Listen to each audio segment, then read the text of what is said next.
The scream vanished into the storm before anyone could hear it. Rain hammered the cliffs of Blackthorne Cove with merciless force, turning the narrow path into slick ribbons of mud and shattered stone. Far below, dark waves crashed against jagged rocks in bursts of white foam, violent enough to swallow anything foolish enough to fall into them. Clara Whitmore stumbled backward, her boots slipping against the soaked earth as another gust of wind tore through the night. Her thin gray cloak snapped wildly behind her like a torn sail. The lantern hanging from the carriage swayed in the distance, casting fractured light across the rain. But it was not enough to soften the expression on Vivian Whitmore's face. Her stepmother stood several feet away beneath a black umbrella, elegant despite the storm, her dark velvet traveling gown untouched by the mud surrounding them. Even the rain seemed unwilling to touch her. Clara's pulse thundered painfully in her ears.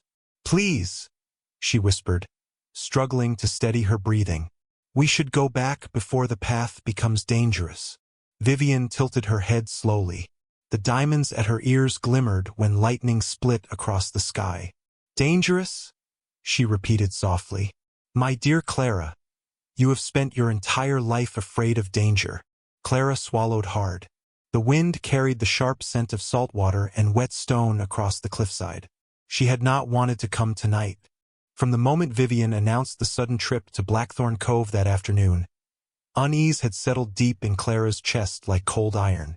But refusing her stepmother was never simple. Nothing in Whitmore House had been simple since her father died 2 years earlier. The thunder rolled again.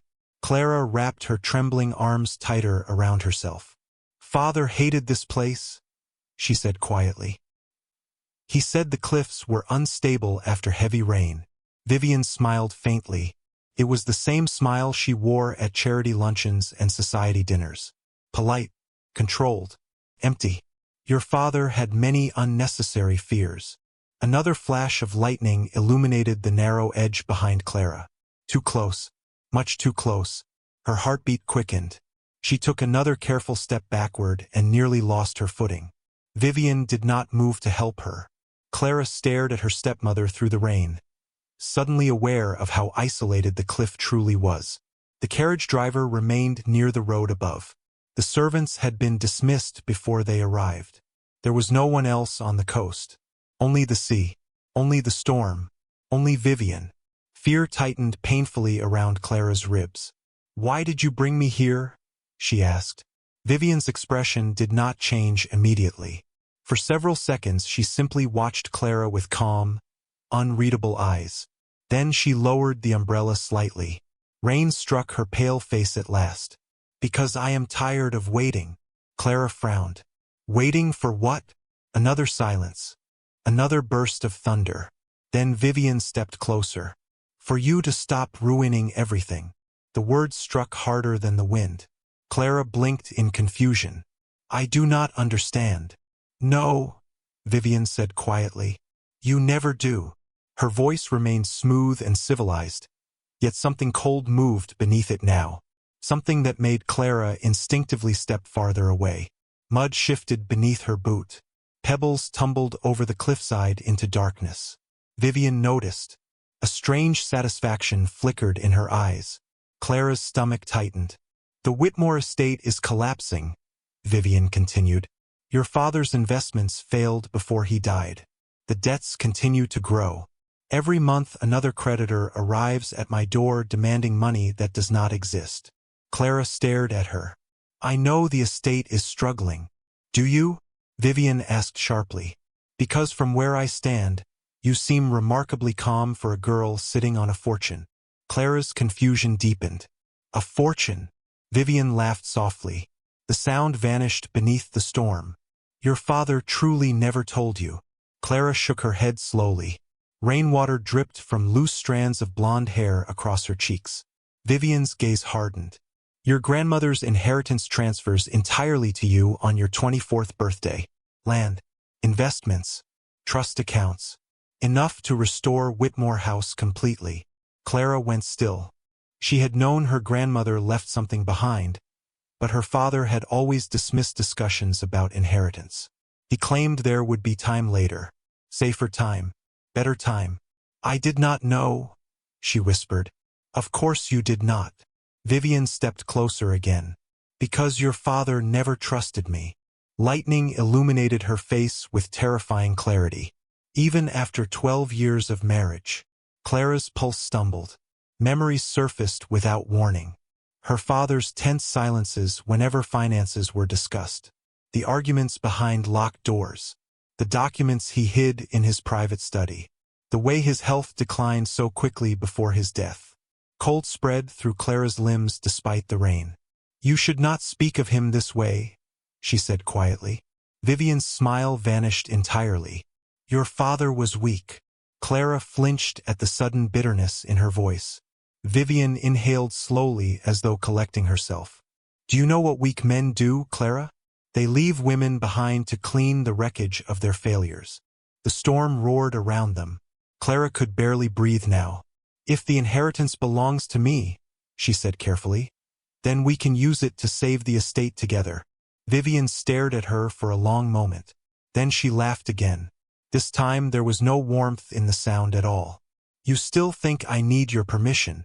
Fear crawled slowly up Clara's spine. The cliff suddenly felt much smaller beneath her feet. Vivian! Her stepmother moved closer until only a few feet separated them. Rain slid down the older woman's perfectly composed face. Do you know what your father said before he died?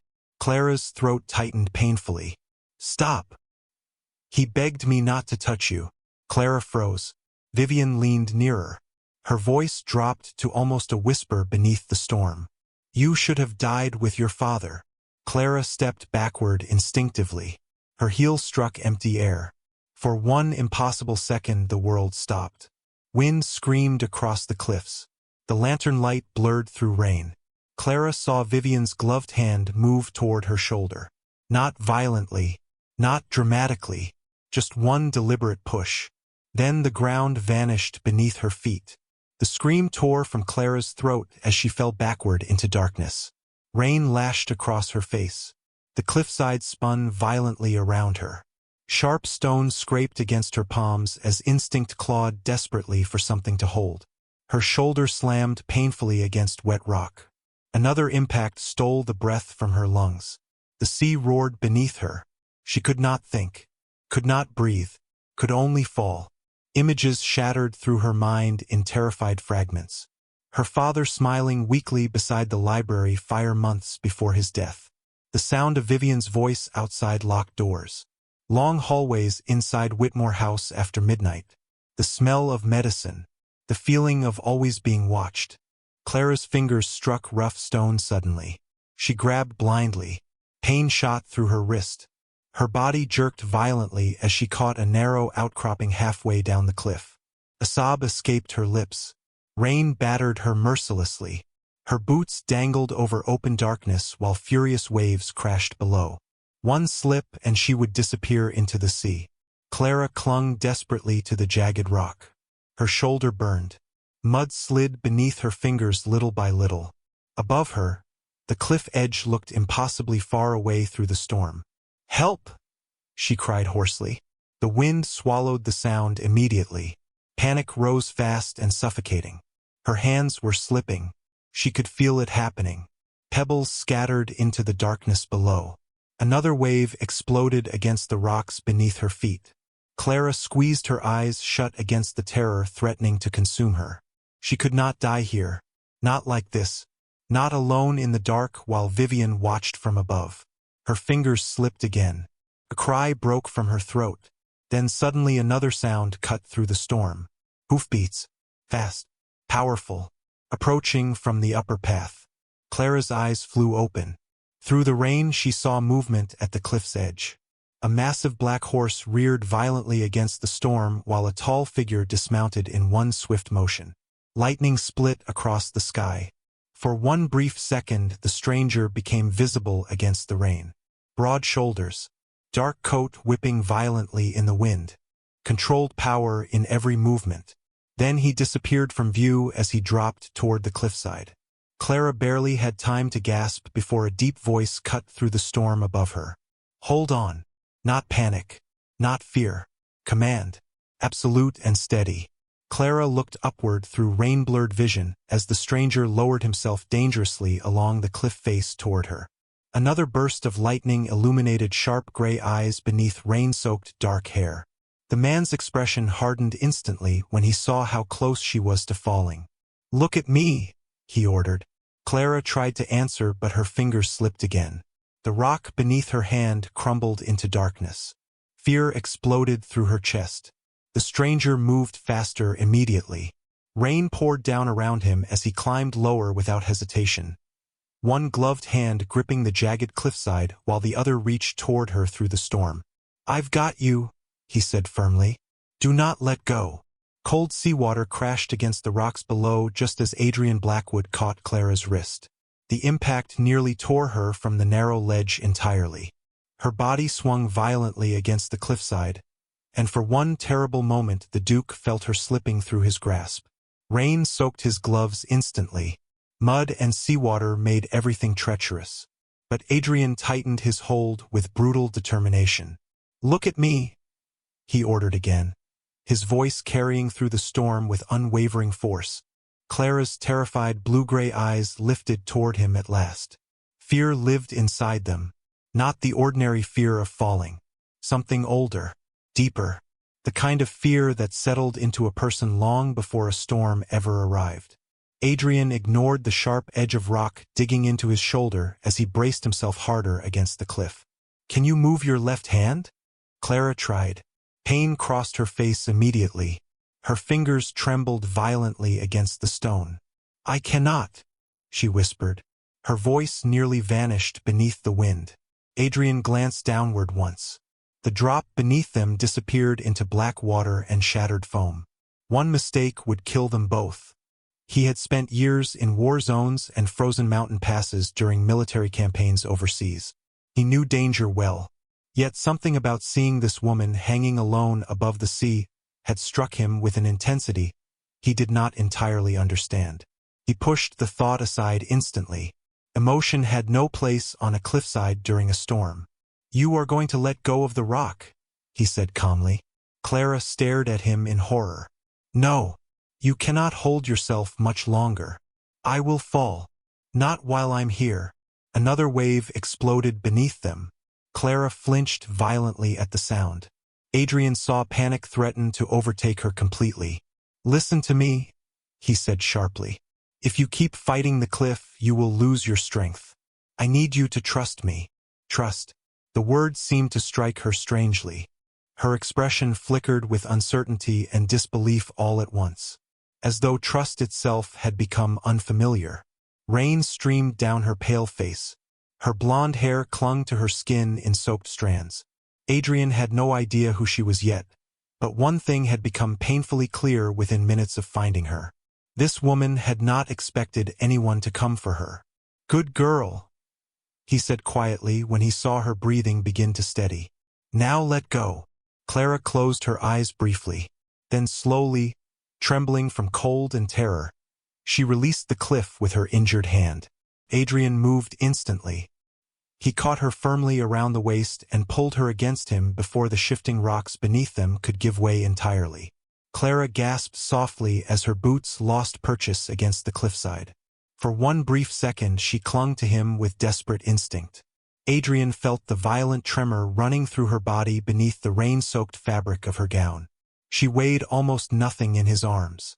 Too light, too fragile for a storm like this. "Hold on to my shoulder," he instructed. Clara obeyed immediately. Adrian began climbing upward carefully, using one hand to grip the jagged rocks while securing her against him with the other. Rain lashed across his face hard enough to sting. The cliffside crumbled beneath several footholds during the ascent. More than once he felt Clara tense against him when loose stones scattered into darkness below. Yet she never screamed again, never begged. She only held on to him silently as though afraid any sound might break whatever fragile chance of survival remained between them. Strange woman, Adrian thought grimly. Most people panicked in situations like this. She became quieter. The climb felt endless. By the time Adrian finally reached the upper path, mud coated his boots nearly to the knee and exhaustion burned through his shoulders. He pulled Clara safely onto solid ground beside him just as another violent burst of thunder shook the coastline. For several seconds, neither of them moved. Clara lay curled against the soaked earth, struggling to breathe while Adrian knelt beside her, steadying his own breathing beneath the storm. Then instinct returned sharply. He looked toward the road above. The carriage remained there exactly where he had first seen it. One lantern still swung wildly beside the horses. But the woman from the cliff edge was gone. Adrian's expression darkened immediately. He rose to his feet and scanned the rain-soaked path. Empty. Whoever had been here with Clara had abandoned her without hesitation. His jaw tightened. Behind him, Clara attempted to sit up too quickly and nearly collapsed again. Adrian crossed the distance instantly, catching her before she hit the ground. Easy. She stiffened at the contact. Not dramatically. Not enough for most men to notice. But Adrian noticed everything, especially fear. He crouched beside her, keeping his movements controlled and deliberate. You struck your shoulder during the fall. Clara lowered her gaze immediately. I am fine. The answer came too quickly, too automatically. Adrian studied her silently for several seconds. Her hands shook violently now that immediate danger had passed. Her lips had lost nearly all color from cold. Yet she still tried to compose herself with quiet dignity. What is your name? He asked. Clara hesitated before answering. Clara Whitmore. Adrian recognized the surname instantly. Whitmore House stood nearly 20 miles inland. Old money. Failing estate. Recent scandals surrounding debts and mismanaged investments. He remembered hearing the name during Parliament discussions months ago. You are Lord Whitmore's daughter. Pain flickered briefly across her face at the mention of her father. Yes. Adrian removed his dark riding coat without hesitation and wrapped it carefully around her shoulders. Clara looked startled by the gesture. You will freeze if you remain in wet clothing much longer, he said. My estate is less than 10 miles from here. Her eyes widened slightly. Your estate. Adrian rose to his full height. Rain rolled from the dark strands of hair pushed back from his face. Even soaked by the storm, he carried the unmistakable presence of a man accustomed to command. Blackwood Manor. Clara stared at him silently for one long heartbeat. Recognition spread slowly across her expression. Almost everyone in England knew the name Adrian Blackwood. Duke of Ravenshire. Decorated military commander. Wealthy beyond reason. Feared in Parliament. Ruthlessly private. Rumors followed him constantly through London society. Cold. Severe. Impossible to deceive. Women admired him from a distance while men avoided crossing him entirely. Clara swallowed visibly. You are the Duke of Ravenshire. Adrian did not answer immediately. His attention remained fixed on the faint bruising visible near her wrist where her sleeve had shifted during the fall. Older bruises. Faded yellow beneath fresh scrapes from the cliffside. Not recent. Not accidental. Something cold settled heavily in his chest. Clara noticed his gaze instantly and pulled the soaked sleeve downward. Too quickly. Too nervously. Adrian looked back at her face. Fear again. Not fear of him. Fear of being seen.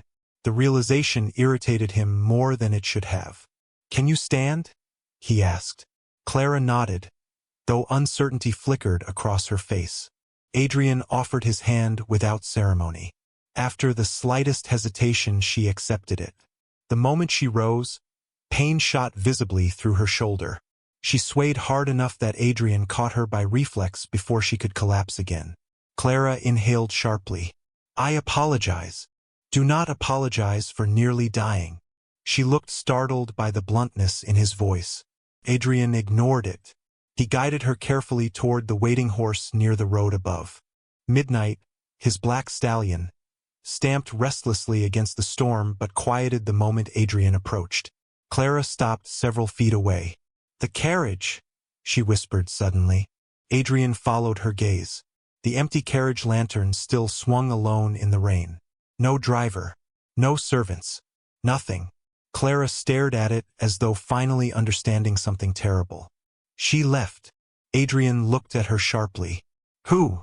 Clara opened her mouth, closed it again immediately. Rainwater slid silently down her pale face. Adrian watched conflict move behind her eyes. Fear, shame, hesitation. Then she lowered her gaze. It does not matter. Adrian's expression hardened. It mattered very much. But this was neither the place nor the moment to push her further. The storm continued worsening by the minute. He removed the riding blanket secured behind the saddle and wrapped it firmly around her over his coat. Clara looked almost painfully exhausted now. "You are riding with me," Adrian said. "There is no inn nearby, and you require medical attention. I cannot trouble you. Miss Whitmore." His tone became dangerously calm. "You were hanging above the Atlantic Ocean less than 10 minutes ago. You are in no condition to argue." For the first time since he found her, something very faint flickered behind her exhaustion. Almost amusement. Small, brief, gone instantly. Yet Adrian noticed that too. Strange woman indeed. He mounted first, then lifted her carefully onto the horse before him. Clara tensed immediately at the closeness. Adrian felt it in the rigid line of her shoulders. "You are safe," he said simply. The words affected her far more than he expected. Clara looked down quickly as though hiding something fragile. Adrian gathered the reins. Midnight surged forward into the storm. Rain blurred the coastline behind them while thunder rolled across the dark sea. Clara remained silent during the ride. Completely silent. Yet Adrian became increasingly aware of every slight movement she made against the steady rhythm of the horse. The trembling in her hands whenever thunder cracked overhead. The way she seemed to brace instinctively whenever his arm shifted near her waist while controlling the reins. Fear again. Constant. Quiet. Familiar. Adrian's jaw tightened. He had seen wounded soldiers less guarded than this woman. Nearly 30 minutes passed before the distant lights of Blackwood Manor finally appeared through the rain atop the cliffs inland. Massive stone walls rose from the darkness beneath the storm like something carved from the earth itself. Warm golden light glowed through hundreds of tall windows despite the late hour.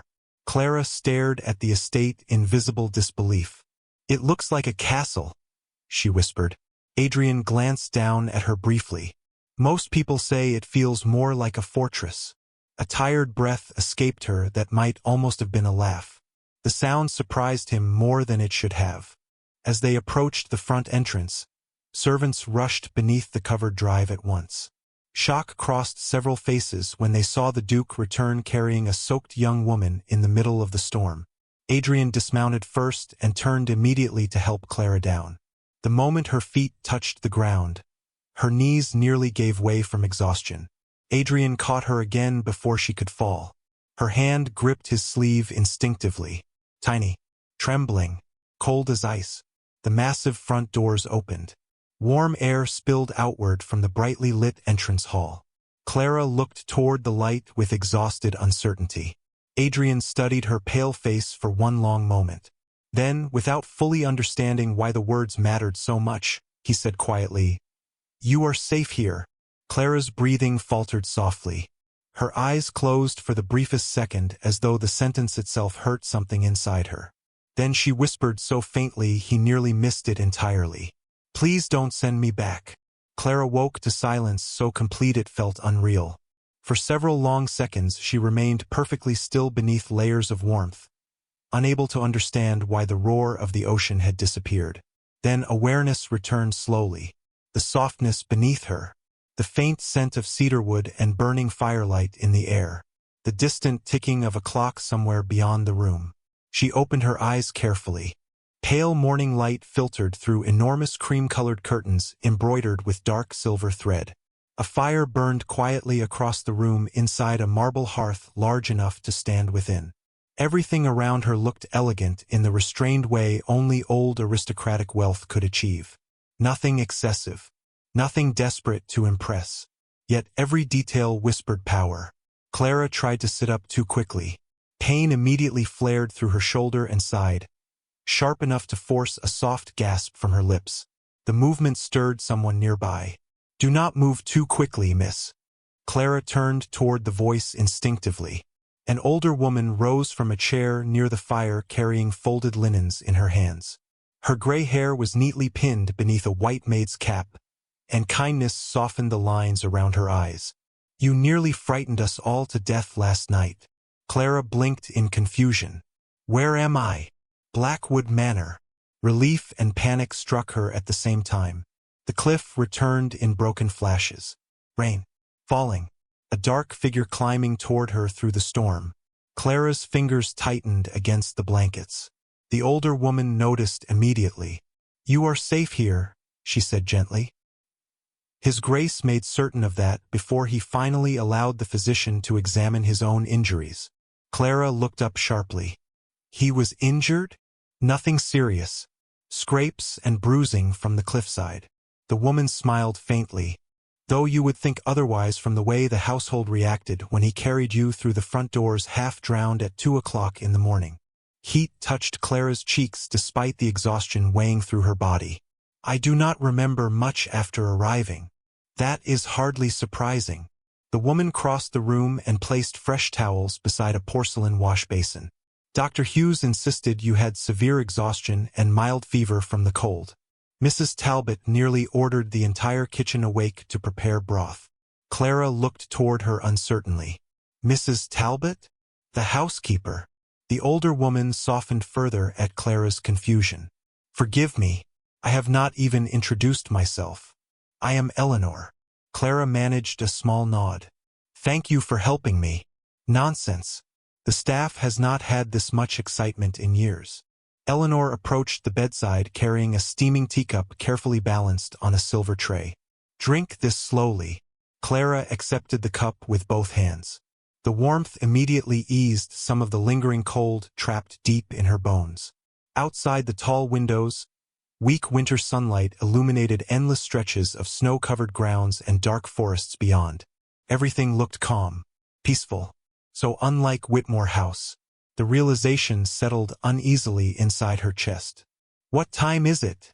she asked quietly. "Nearly 11. Clara stiffened. 11? Eleanor looked mildly amused. "You spent most of the morning asleep." His Grace instructed everyone not to disturb you. Clara lowered her gaze quickly toward the tea. A strange feeling moved through her at the thought. No one at Whitmore House had ever instructed an entire household to protect her rest. She swallowed carefully. "I should leave as soon as possible." Eleanor's expression changed immediately. "In this condition? My stepmother will be worried." The words felt wrong the moment she said them. Eleanor seemed to notice. "Will she?" Clara did not answer. Silence stretched softly between them while firelight flickered against the walls. Then footsteps sounded faintly somewhere beyond the hallway outside. Clara froze instantly. The teacup rattled softly against the saucer in her hands. Eleanor looked at her in surprise. "Miss Whitmore?" Clara's breathing quickened before she could control it. The footsteps grew louder for only a moment before passing farther down the corridor. Yet Clara remained rigid long afterward, every muscle visibly tense beneath the blankets. Eleanor studied her carefully now. "You thought someone was coming here." Clara forced herself to relax slowly. "I apologize. I startled easily after the storm." Eleanor said nothing, but concern lingered in her eyes. A short while later another knock sounded at the door. Clara flinched again despite herself. This time the reaction was impossible to hide. Eleanor crossed the room before Clara could speak. A young footman stood outside carrying fresh linens. After a brief exchange, Eleanor closed the door once more. When she turned back, Clara had already lowered her gaze as though ashamed. "No one here intends to harm you," Eleanor said gently. Clara stared silently into her untouched tea. Harm. The word alone tightened something painfully in her chest.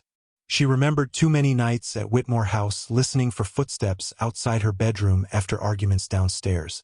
Too many mornings waking to whispers abruptly silenced when she entered rooms. Too many moments of wondering whether she had imagined the coldness in Vivian's eyes because admitting the truth felt far more frightening. Clara closed her eyes briefly. She could still hear the words from the cliffside. "You should have died with your father." Her fingers trembled slightly around the teacup. Eleanor pretended not to notice. "Would you like breakfast?" she asked softly. Clara shook her head. "Perhaps later." Another silence settled. Then Eleanor spoke more carefully. "His Grace requested that Dr. Hughes return this afternoon to examine your shoulder again." Clara immediately stiffened. "That is unnecessary. Miss Whitmore." Eleanor's tone became patient but firm. "You can barely lift your left arm. I do not wish to trouble anyone further." The older woman watched her for a long moment before speaking quietly. "You speak like someone accustomed to apologizing for existing." Clara looked up sharply. Eleanor seemed almost surprised by her own words. Then she offered a gentle smile to soften them. "Rest now. I shall return shortly." Once the door closed behind her, silence filled the enormous bedchamber again. Clara exhaled shakily and leaned back against the pillows. Her body ached everywhere. Yet beneath the exhaustion something stranger unsettled her far more deeply. Safety. The unfamiliar softness of it. No shouting through walls. No careful monitoring of moods downstairs before entering rooms. No servants avoiding eye contact because they feared speaking too kindly to her. Blackwood Manor felt calm in a way she no longer knew how to trust. Clara stared toward the fire while snow drifted quietly beyond the windows. Then another memory surfaced unexpectedly. The Duke's voice in the storm. "You are safe." She closed her eyes briefly against the thought. Men like Adrian Blackwood did not rescue women from cliffs. Men like Adrian Blackwood certainly did not bring strangers into their homes afterward. Society called him ruthless for good reason. Cold, severe, untouchable. Yet she still remembered the steady certainty in his arms while the ocean roared beneath them. Her pulse fluttered faintly before she pushed the feeling aside at once. Dangerous. Thinking about him at all felt dangerous. A sudden burst of male laughter echoed faintly from somewhere far below the room. Clara jolted upright instinctively before pain stopped her sharply. Her breathing quickened again. Footsteps followed moments later in the distant hallway outside. Heavy. Masculine. Clara's stomach tightened violently before logic could catch up with fear. She knew perfectly well she was not at Whitmore House anymore. Yet her body reacted before reason ever could. The footsteps passed. Nothing happened. No locked doors. No angry voices. No punishment for existing too loudly. Clara pressed trembling fingers against the blanket and forced herself to breathe slowly. Several minutes later another knock sounded at the door. This time Adrian Blackwood entered before she could answer. Clara looked up immediately. He had changed from his storm-soaked riding clothes into a dark charcoal coat that fit his broad frame with sharp military precision. Fresh scrapes marked one side of his jaw near the temple, barely visible beneath the morning light. Yet what unsettled Clara most was the way he looked directly at her the moment he entered the room. Focused, observant, impossible to evade. "Dr. Hughes said you should still be resting." His voice remained calm, though exhaustion roughened it slightly. Clara lowered the teacup carefully onto the tray beside her. "I did not realize I had become such an inconvenience." One dark eyebrow lifted faintly. "If you were an inconvenience, Miss Whitmore, you would not currently occupy one of the warmest rooms in my house." Clara stared at him uncertainly. Adrian crossed the room slowly and stopped beside the fire. Up close, she could see faint bruising along one hand where the cliffside rocks had torn through the skin. Guilt stirred painfully inside her. "Your injuries." Adrian glanced once toward the scrape along his knuckles, as though only now remembering it existed. "They are insignificant." Clara hesitated. "You should not have risked yourself that way." "And yet I did." The answer came simply. No dramatics. No attempt to impress her. Somehow that made it far more unsettling. Adrian studied her for several quiet seconds. Clara became painfully aware of her appearance beneath his gaze. Loose blonde hair falling around her shoulders. Bruising beginning to darken along one side of her face near the temple. Thin hands gripping blankets too tightly. Vulnerable. The realization made heat creep slowly into her cheeks. Adrian seemed to notice the discomfort immediately. He looked away first, a strangely courteous gesture from a man rumored to possess very little patience for social delicacy. Mrs. Talbot informed me you intend to leave today. Clara straightened slightly despite the ache in her shoulder. I cannot remain here indefinitely. No one suggested indefinitely. His gray eyes settled on her again. Calm, sharp. But considering your current condition, returning home immediately would be unwise. Home. The word hollowed something quietly inside her.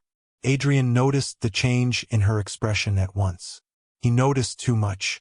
Clara looked toward the fire quickly. My stepmother will expect me. Adrian remained silent for a moment. Then he asked quietly, Was your stepmother with you at the cliffs last night? Clara's fingers tightened instinctively against the blanket. There it was, the question she had feared since waking. She forced herself to answer evenly. Yes. Where did she go afterward? Clara swallowed carefully. I do not know. Adrian's gaze did not leave her face. The carriage was abandoned. Clara looked down. Perhaps she panicked after the storm worsened. Even to her own ears the explanation sounded fragile. Adrian said nothing immediately. Firelight flickered across the sharp angles of his face while silence stretched between them. Clara felt absurdly like someone being studied beneath a microscope. Not judged. Worse. Understood. Finally Adrian spoke. Miss Whitmore. His voice remained dangerously calm. Did you fall accidentally? Fear moved through Clara so suddenly she could not hide it quickly enough. Adrian saw the answer in her eyes before she spoke a single word. His expression changed almost imperceptibly. Colder. Harder. Clara looked away immediately. I am tired, she whispered. Adrian remained silent another long moment. Then, unexpectedly, his tone softened slightly. You do not need to answer me today. Clara looked up in surprise. Most men pushed harder once they sensed weakness. Adrian Blackwood stepped back instead. Yet somehow that frightened her even more, because part of her suspected he already understood far too much. Adrian turned toward the door, then paused. One more thing. Clara's pulse quickened faintly. He glanced toward the chair near the fireplace where her torn cloak had been folded neatly earlier that morning. Dr. Hughes discovered this caught beneath the fabric during your examination. Adrian crossed the room and lifted something small from the side table nearby. A broken pearl button. Dark mud still clung to one edge. Clara stared at it in confusion until recognition struck. The button came from Vivian's glove. The same glove that touched her shoulder on the cliff. Her face lost all color instantly. Adrian watched the reaction carefully. Too carefully. Clara realized with growing dread that he missed almost nothing. Miss Whitmore, he said quietly. Who are you afraid of? She opened her mouth. No sound emerged, because for the first time in 2 years, someone had finally asked the question that truly mattered. Clara could not answer him. The question remained suspended between them like fragile glass waiting to shatter. Adrian Blackwood stood motionless beside the fire, the broken pearl button resting against his palm, while silence filled the enormous room. Clara lowered her gaze slowly toward the blankets gathered in her trembling hands. Fear pressed painfully against her ribs, not because he had asked the question, because part of her wanted to answer it. That terrified her far more. At Whitmore House, survival depended upon silence, on careful smiles, on pretending nothing was wrong even while dread followed her through every corridor. Speaking the truth had consequences. It always had. Adrian watched her for another moment before finally setting the damaged button onto the side table beside the fire. You do not owe me explanations immediately, he said quietly. Clara looked up slightly, startled by the unexpected gentleness in his tone. Most men demanded answers. The Duke merely observed. Yet somehow that calm patience felt far more dangerous than anger would have. Adrian turned toward the door again. Dr. Hughes will return shortly. Mrs. Talbot insists you attempt lunch afterward. Clara blinked softly. Your staff seems unusually comfortable giving orders to a duke. A faint shadow of amusement crossed his face for the first time. Brief, controlled, yet unmistakably real. Mrs. Talbot has managed Blackwood Manor since before I inherited the title. I learned long ago that resistance is pointless. The expression vanished almost immediately, returning his features to their usual composed severity. Still, the brief warmth unsettled Clara strangely. She had not expected a man with his reputation to possess humor at all. Adrian opened the door, then paused once more without turning fully around. "No one in this house will force you to speak before you are ready." Clara stared at him silently. The words settled somewhere deep inside her chest with painful unfamiliarity. Adrian left a moment later, and silence returned once more to the room. Yet it no longer felt entirely empty. Clara leaned back slowly against the pillows, exhausted beyond measure. Her shoulder throbbed steadily now that the fever had begun fading.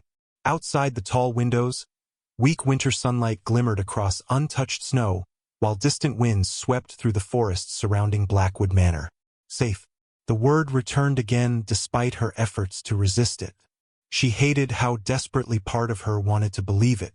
Nearly an hour later, Eleanor returned accompanied by Dr. Hughes, a short, elderly physician with silver spectacles and permanently concerned eyebrows. Clara attempted politeness throughout the examination, though discomfort tightened through her body the moment the doctor carefully moved her injured shoulder.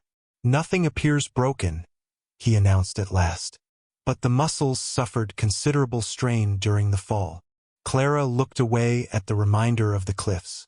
Dr. Hughes continued speaking while organizing several medical instruments back into his leather case. "You also have bruising along the ribs and upper back.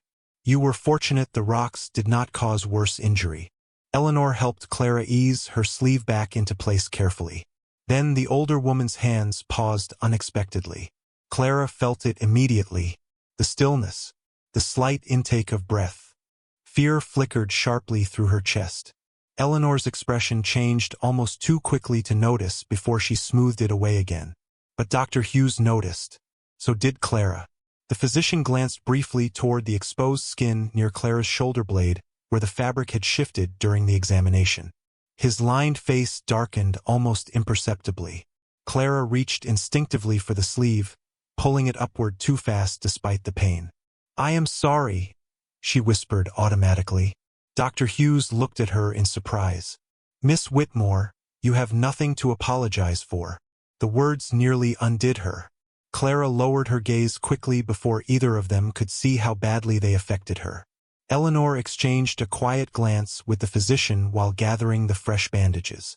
Clara felt their concern settling around her like something fragile and unbearable. Pity. She could survive fear. She did not know how to survive kindness. Once the examination ended, Dr. Hughes departed with instructions for rest and warm meals. Eleanor remained behind to help Clara change into a fresh gown borrowed from the manor's guest wardrobes. The soft cream fabric felt far finer than anything Clara had worn in months. At Whitmore House, new clothing had become increasingly rare after her father's death. Vivian claimed unnecessary expenses must be reduced while continuing to order imported silks for herself every season. Clara stood slowly beside the dressing screen while Eleanor adjusted the gown carefully around her shoulders. Winter sunlight spilled softly through the windows now, illuminating the faint bruises visible along Clara's collarbone before the fabric fully covered them again. Eleanor's movements slowed. "Miss Whitmore." Clara stiffened immediately. "Yes." Eleanor spoke gently, though sadness threaded quietly beneath the words. "Those marks did not come from falling yesterday." Clara's fingers tightened against the edge of the dressing table. "It is nothing. Bruises rarely become nothing simply because no one speaks of them." Clara looked down quickly. Her pulse had begun racing again. Eleanor finished fastening the final buttons with quiet care. "Forgive me," she said softly. "I do not mean to upset you." Clara swallowed hard. "You have not." Another silence stretched between them. Then Eleanor stepped around the screen and placed a shawl carefully across Clara's shoulders. "His Grace requested lunch be served in the west sitting room instead of the dining hall." Clara looked up uncertainly. "Why?" Eleanor's expression softened knowingly. "Because he suspected a formal dining room full of footmen would frighten you half to death." Heat rose faintly into Clara's cheeks. The embarrassing truth was that he had not been wrong. The west sitting room overlooked the snow-covered gardens behind Blackwood Manor. Sunlight streamed through enormous windows while a fire crackled warmly inside a smaller marble hearth. Clara hesitated near the doorway when Eleanor first guided her inside. Adrian stood beside one of the windows reviewing several papers in silence. He looked up immediately the moment she entered. His gray eyes swept quickly over her appearance, assessing the steadiness of her posture with unsettling accuracy before he set the documents aside. "You should still be resting." Clara attempted composure despite the sudden awareness rushing through her. "Apparently everyone in this house has decided I am incapable of caring for myself." Adrian crossed toward the table where lunch had already been prepared. "Considering your recent attempt to challenge a cliff during a thunderstorm, the conclusion seems reasonable." Clara stared at him in startled silence before an unexpected laugh escaped her softly. The sound surprised both of them. Adrian paused briefly while she looked down almost at once, embarrassed by her own reaction. It had been so long since laughter emerged naturally that the sensation felt unfamiliar. Dangerous, even. Yet Adrian's expression shifted slightly at the sound. Not softer exactly, but less guarded.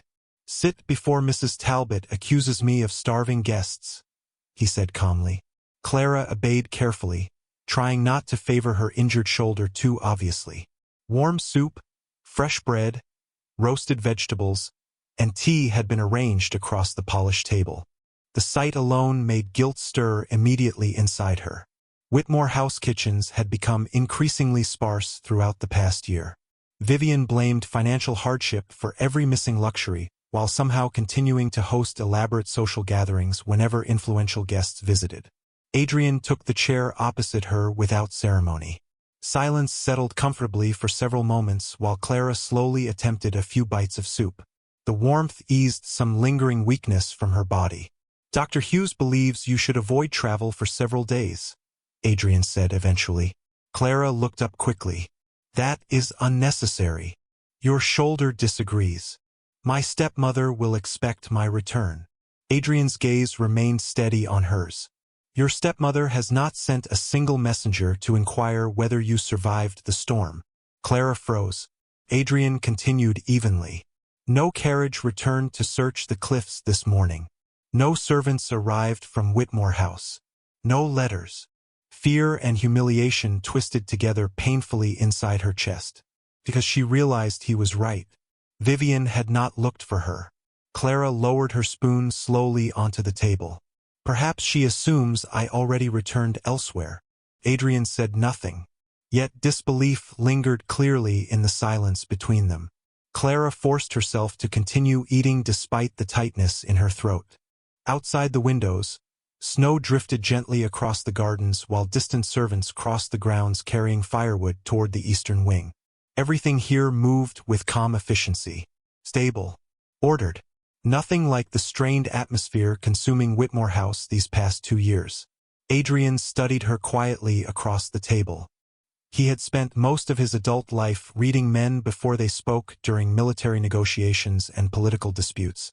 Clara Whitmore revealed far more in silence than most people ever did with words.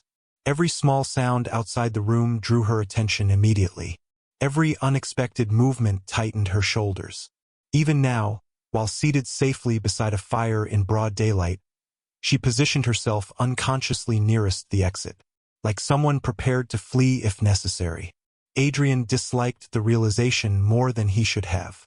A sharp knock interrupted the silence. Clara visibly startled before catching herself. Adrian noticed again. He noticed everything. A footman entered carrying a silver tray. "A message from Whitmore House, Your Grace." Clara's face lost color instantly. Adrian accepted the folded letter calmly before dismissing the servant. Then he broke the seal. His expression hardened almost imperceptibly as he read the contents. Clara gripped the edge of the table. "What does it say?" Adrian looked up slowly. "Your stepmother requests permission to visit Blackwood Manor this evening." Clara's pulse stopped cold. The spoon slipped from her fingers onto the china plate with a sharp metallic sound. Adrian watched fear spread visibly across her face while one terrible realization settled heavily into his mind. Clara Whitmore was not frightened of returning home. She was frightened of the woman coming here. The remainder of lunch passed beneath a silence so strained Clara could barely swallow another bite. Adrian folded Vivian Whitmore's letter once more and placed it calmly beside his untouched tea. Yet nothing about the stillness in his expression felt calm anymore. Clara sat rigid across from him, every instinct urging her to leave the room immediately despite the weakness still lingering through her body. Fear had become such a familiar companion over the years that she recognized its presence instantly now. It lived beneath her skin, in her breathing, in the way her pulse raced before footsteps ever reached the door. Adrian watched her carefully for several moments. Then he spoke with measured control. "You do not wish to see her." Clara's fingers tightened around the napkin resting in her lap. "She is my stepmother." That was not an answer. His tone remained quiet, not accusing, simply factual. Somehow that made evasion feel impossible. Clara lowered her eyes toward the tablecloth. Delicate silver embroidery curled across the linen beneath winter sunlight. She focused on the pattern instead of the question waiting across from her. "Vivian dislikes uncertainty," she said finally. "If she knows I am here, she will insist upon coming." Adrian leaned back slightly in his chair. "You speak as though refusal is not an option." Clara almost laughed at that. "Almost. You do not know her." "No," Adrian agreed softly. "But I know fear when I see it." The words struck with dangerous precision. Clara looked up too quickly, startled by the certainty in his voice.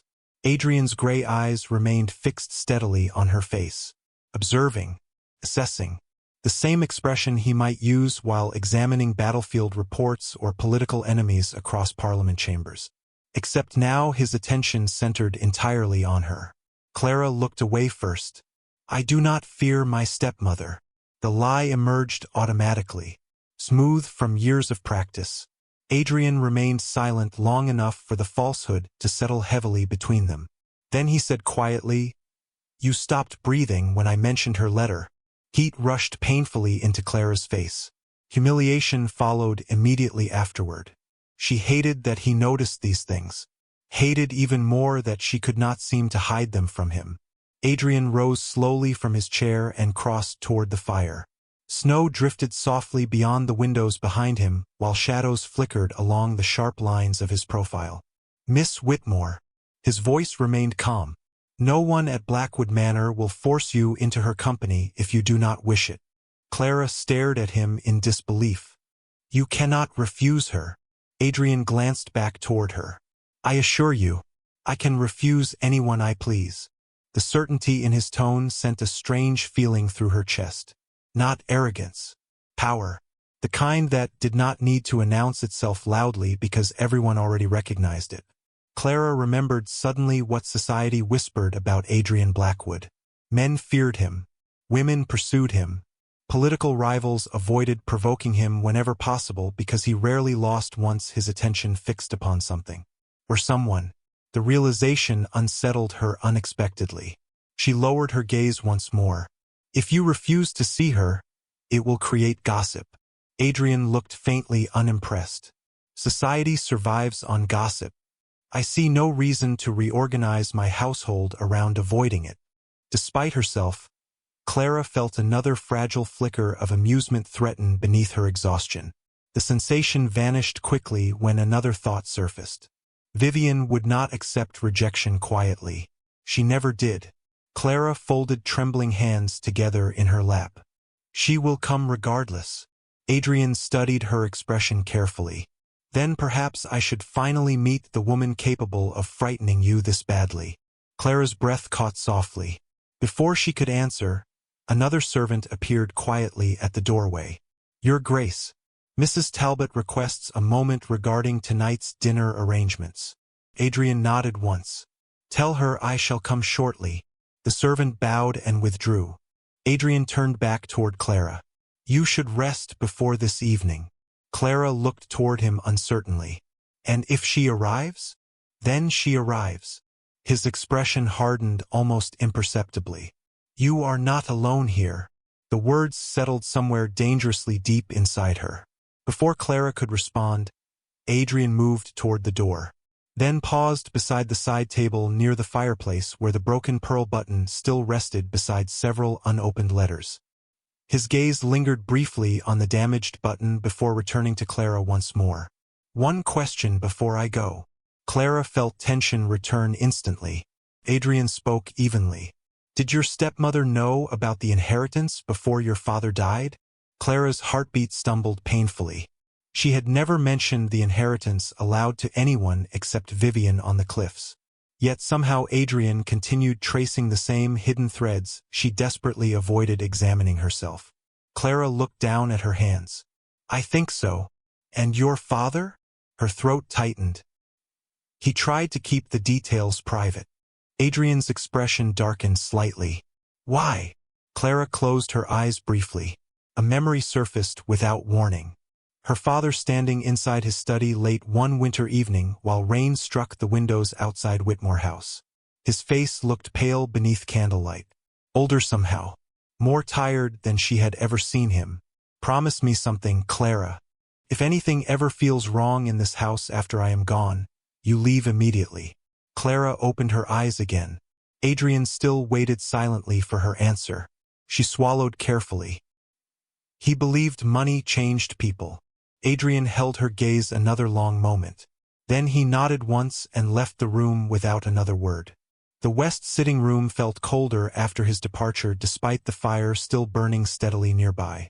Clara remained motionless in her chair for several minutes afterward, trying unsuccessfully to quiet the growing unease inside her chest. Eventually Eleanor returned to escort her upstairs for rest. Yet sleep proved impossible.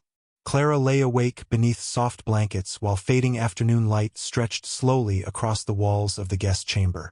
Every small sound from the hallway tightened her nerves. Every distant carriage wheel outside made her pulse quicken. By evening the sky beyond the windows had darkened into deep gray once more. Snow continued falling steadily across Blackwood Manor grounds when Eleanor finally entered carrying fresh candles. Clara sat upright immediately. "Has she arrived?" Eleanor hesitated only briefly before answering. "Not yet." Clara exhaled shakily. Eleanor approached the bedside with visible concern. "Miss Whitmore." Clara looked toward her. "You do not need to face her tonight if you are unwell." Clara managed a weak smile that failed entirely to reach her eyes. "I spent years learning how to appear well when necessary." Sadness flickered across Eleanor's expression. Before she could answer, a distant sound echoed faintly through the manor below, the heavy front doors opening. Clara froze instantly. Fear swept visibly through her body before she could control it. Eleanor crossed toward the window and looked down toward the entrance drive. Several moments passed. Then she turned slowly back toward Clara. "It appears your stepmother has arrived after all." Clara's hands went cold. Downstairs, Blackwood Manor's entrance hall glowed warmly beneath enormous chandeliers, while servants collected snow-covered cloaks from newly arrived guests. Vivian Whitmore stood elegantly beside the marble staircase dressed in deep burgundy velvet trimmed with black fur. Anyone observing her would have seen only a refined aristocratic widow visibly distressed over concern for her stepdaughter. Her beauty remained striking despite the cold. Dark hair perfectly arranged. Diamond earrings glimmering beneath candlelight. Not one trace remained of the woman standing on the cliffs during the storm 2 nights earlier. Adrian descended the staircase slowly as she removed her gloves. He noticed immediately that one glove contained a missing pearl button near the wrist. Vivian smiled the moment she saw him approach. Warm, controlled, flawless. "Your Grace." Her voice carried perfect gratitude touched with emotional strain. "I cannot express my relief knowing Clara survived such a terrible accident." Adrian stopped several feet away. "Lady Whitmore." Vivian lowered her gaze gracefully. "The moment I realized she was missing during the storm, I feared the worst." Adrian watched her carefully. "You lost sight of your stepdaughter near a cliffside during dangerous weather." Vivian sighed softly as though still shaken by the memory. "It happened so quickly." Clara became upset during our conversation and wandered farther down the path despite the rain. By the time I followed her, she had already disappeared. The lie emerged beautifully polished, practiced. Adrian almost admired the precision of it. Almost. You searched for her afterward? He asked evenly. Vivian pressed one hand lightly against her chest. For hours. The storm became impossible. I sent servants at first light to continue searching along the coast. Adrian said nothing, because Blackwood Manor staff stationed near the entrance all morning would certainly have noticed any search parties arriving from Whitmore House. None had appeared. Vivian met his gaze steadily. I understand Clara is resting upstairs? Adrian's expression revealed nothing. Recovering. Relief softened Vivian's features instantly. Thank goodness. Poor child. She has always been overly emotional. Adrian's eyes sharpened almost imperceptibly. Emotional. Vivian sighed with careful sadness. Clara struggles since her father's death. She imagines dangers where none exist.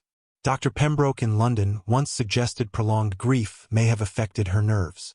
Adrian leaned slightly against the staircase railing. Interesting. Vivian smiled faintly. You must forgive her if she behaves strangely. She frightens easily these days. Upstairs, Clara stood frozen just beyond the partially opened guest room door. Every word drifted upward through the grand entrance hall below. Her breathing became shallow. Cold dread spread through her limbs as Vivian's familiar voice wrapped lies inside concern with terrifying ease. Eleanor touched her arm gently. Miss Whitmore. Clara barely heard her. Because downstairs, Adrian Blackwood spoke again in a voice so calm it became dangerous. Lady Whitmore. Vivian looked toward him expectantly. Adrian's gray eyes settled coldly upon the missing button near her glove. Tell me exactly what happened on those cliffs. Silence settled across the entrance hall after Adrian's question. Snow drifted softly beyond the towering windows while firelight flickered against polished marble floors and dark oak walls. Vivian Whitmore stood perfectly composed beneath the chandeliers, one gloved hand resting lightly against the silver handle of her traveling bag. Only someone watching very carefully might have noticed the brief hesitation before she answered. It was raining heavily, she said softly. The cliff path became dangerous very quickly. Clara was distressed and refused to listen when I asked her to return to the carriage. Adrian remained motionless near the staircase. Distressed about what? Vivian lowered her gaze with graceful reluctance, as though embarrassed to discuss private family matters. The Whitmore estate has suffered financial difficulties since my husband's passing. Clara does not always manage difficult conversations well. Upstairs, Clara felt nausea twist sharply through her stomach. The calm manipulation in Vivian's voice sounded painfully familiar. Every sentence carried enough truth to disguise the lie hidden beneath it. Adrian's expression revealed nothing. You implied earlier that Miss Whitmore imagines dangers where none exist. Vivian sighed softly. I should not have spoken so openly. Clara has endured terrible grief these past 2 years. Sometimes she becomes overwhelmed. Adrian's gray eyes remained fixed steadily on her face. Overwhelmed enough to throw herself from a cliff? The question landed with quiet brutality. Vivian blinked once in visible surprise before sorrow softened her features again. Of course not. Adrian said nothing. Yet the silence pressing against the entrance hall felt heavier than accusation would have. Vivian adjusted one glove carefully. The missing pearl button remained impossible to overlook now that Adrian had noticed it. Your Grace, she continued gently. I understand how alarming this situation must appear, but Clara has always been emotionally delicate. Since her father's death, she startles easily and misunderstands intentions. Upstairs, Clara's chest tightened painfully. Eleanor stood beside her near the partially open door, visibly troubled by everything unfolding below. Clara wrapped trembling fingers around the edge of her shawl. She is doing it again, she whispered faintly. Eleanor looked toward her. Doing what? Clara stared toward the staircase beyond the shadows of the upper corridor. Making me sound unstable. The words emerged so quietly they almost disappeared. Eleanor's face softened with sudden understanding. Downstairs, Adrian descended the final staircase step with slow, deliberate control. Interesting. Vivian offered a small, uncertain smile. I beg your pardon? Adrian stopped directly before her now. Tall, impossibly calm. Dangerous in the restrained way storms become dangerous before lightning strikes. Most families concerned about a relative's fragile emotional state would search for her immediately after she vanished near a cliffside during a thunderstorm. Vivian's expression flickered for only an instant before recovering smoothly. As I explained, the weather became impossible. Yet somehow I reached the cliffs safely enough. The quiet precision of the response tightened the air around them. Vivian held his gaze gracefully. You are an experienced rider, Your Grace. Adrian studied her silently. He had interrogated enemy officers with less composure than the woman currently standing before him. Most liars over-explained. Vivian Whitmore understood restraint. That alone made her dangerous. One of the nearby footmen approached cautiously. Your Grace, dinner is prepared whenever you wish. Adrian did not look away from Vivian. Have it served in the west dining room. The servant bowed and withdrew. Vivian smiled faintly. You are very kind to receive me so late in the evening. Adrian finally stepped aside from the staircase. You have traveled through winter weather to visit your stepdaughter. It would be discourteous not to offer dinner.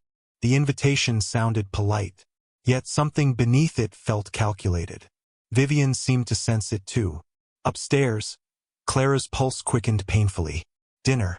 The thought alone made her stomach twist. She had spent years surviving meals beside Vivian where every word concealed criticism sharp enough to wound without leaving visible marks.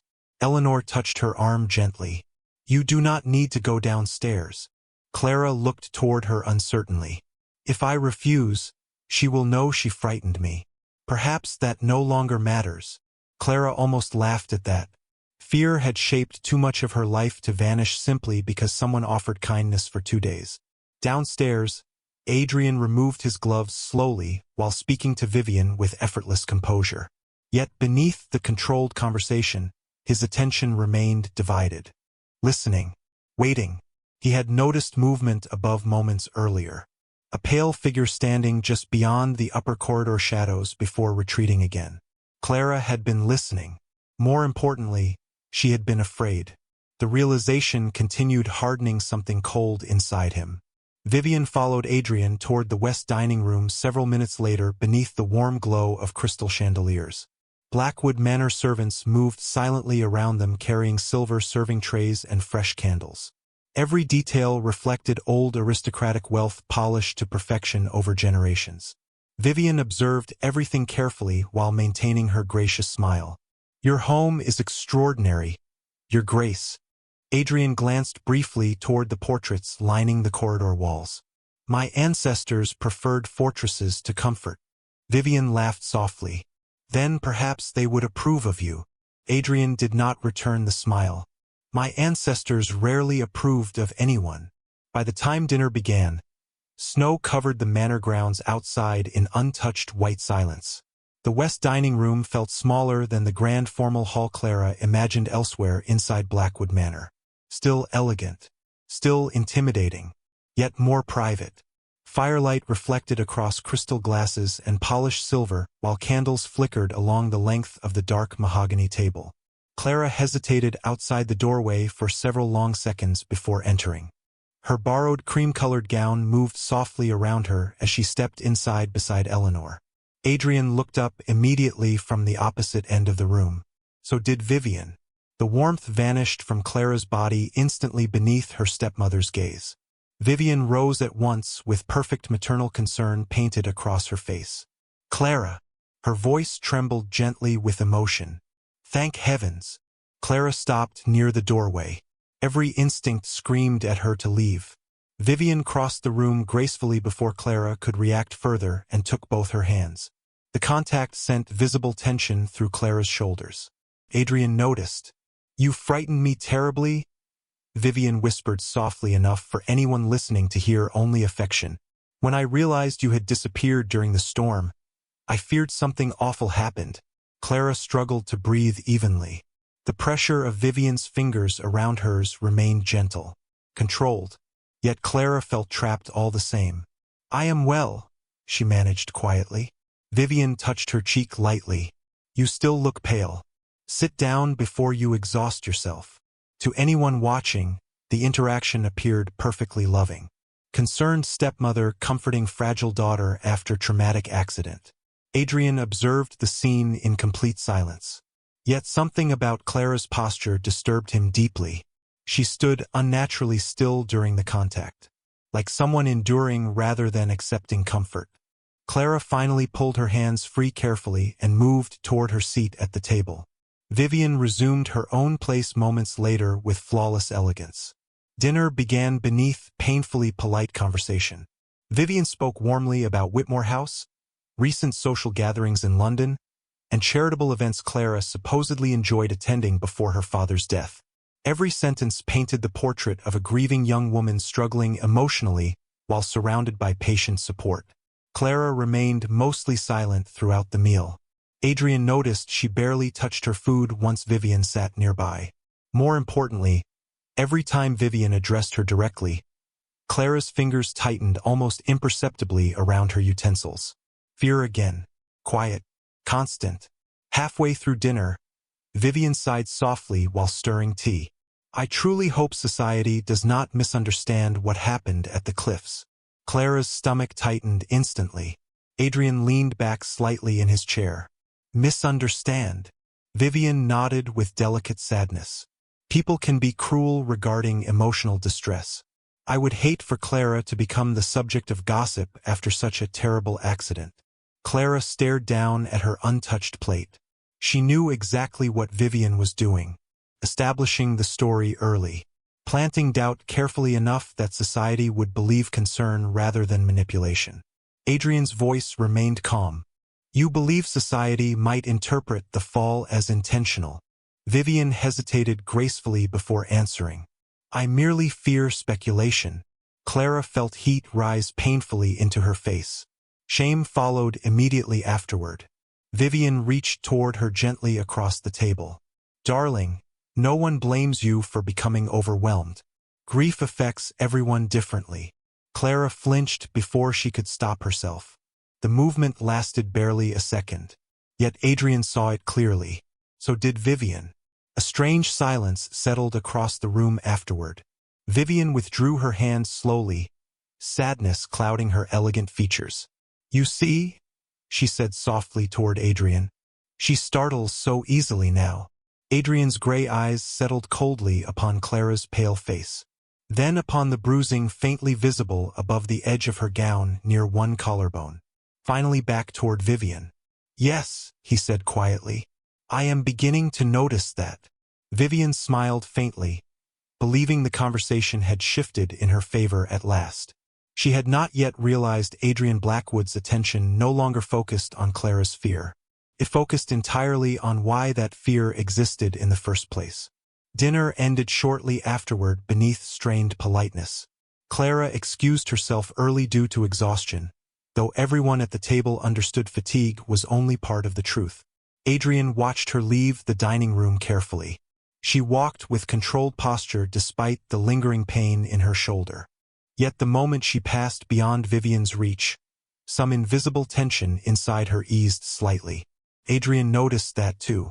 Hours later, long after Clara retreated upstairs, Adrian stood alone inside his private study reviewing correspondence beside the fire. Snow tapped softly against the tall windows while silence filled the room. A knock interrupted his thoughts. Enter. Eleanor stepped carefully inside. Concern lined her face. Adrian set the letters aside immediately. What is it? Eleanor hesitated briefly before answering. Miss Whitmore had another nightmare. Adrian's expression hardened. Is she injured? No, Your Grace. Eleanor lowered her voice slightly, but she woke terrified after hearing footsteps in the corridor outside her room. Adrian stared at the fire for one long moment. Then he asked quietly, Whose footsteps? Eleanor looked troubled. Lady Whitmore's. Silence settled heavily across the study. Adrian's jaw tightened slowly, because suddenly one terrible possibility became impossible to ignore anymore. Clara Whitmore was not simply afraid of her stepmother. She was afraid of what might happen whenever Vivian Whitmore came too close. Adrian did not sleep that night, long after Blackwood Manor fell silent beneath the winter storm. He remained seated inside his private study with untouched whiskey beside the fire and Eleanor's final words echoing steadily through his mind. Lady Whitmore's footsteps. The realization unsettled him more than he cared to admit. Fear left patterns. Adrian had spent enough years around wounded soldiers and political deception to recognize them instinctively. Clara Whitmore anticipated danger before it appeared. She apologized for injuries, flinched from kindness, tensed whenever her stepmother entered a room. None of those reactions emerged from ordinary grief. Snow drifted heavily against the tall windows while the fire burned low. Adrian stared toward the darkened hallway outside his study for several moments before finally rising from his chair. He moved quietly through the sleeping manor, boots silent against thick Persian runners lining the upper corridors. Most candles had already been extinguished for the night. Only scattered wall sconces remained lit beside portraits of long-dead Blackwood ancestors watching the halls with cold painted eyes. As Adrian approached the guest wing, he noticed movement near the end of the corridor.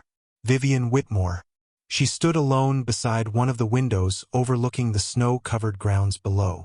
Moonlight silvered the elegant lines of her dark velvet gown, while one gloved hand rested lightly against the glass. She turned smoothly at the sound of approaching footsteps. Not startled. Expecting someone. Your Grace. Adrian stopped several feet away. Lady Whitmore. Vivian smiled faintly.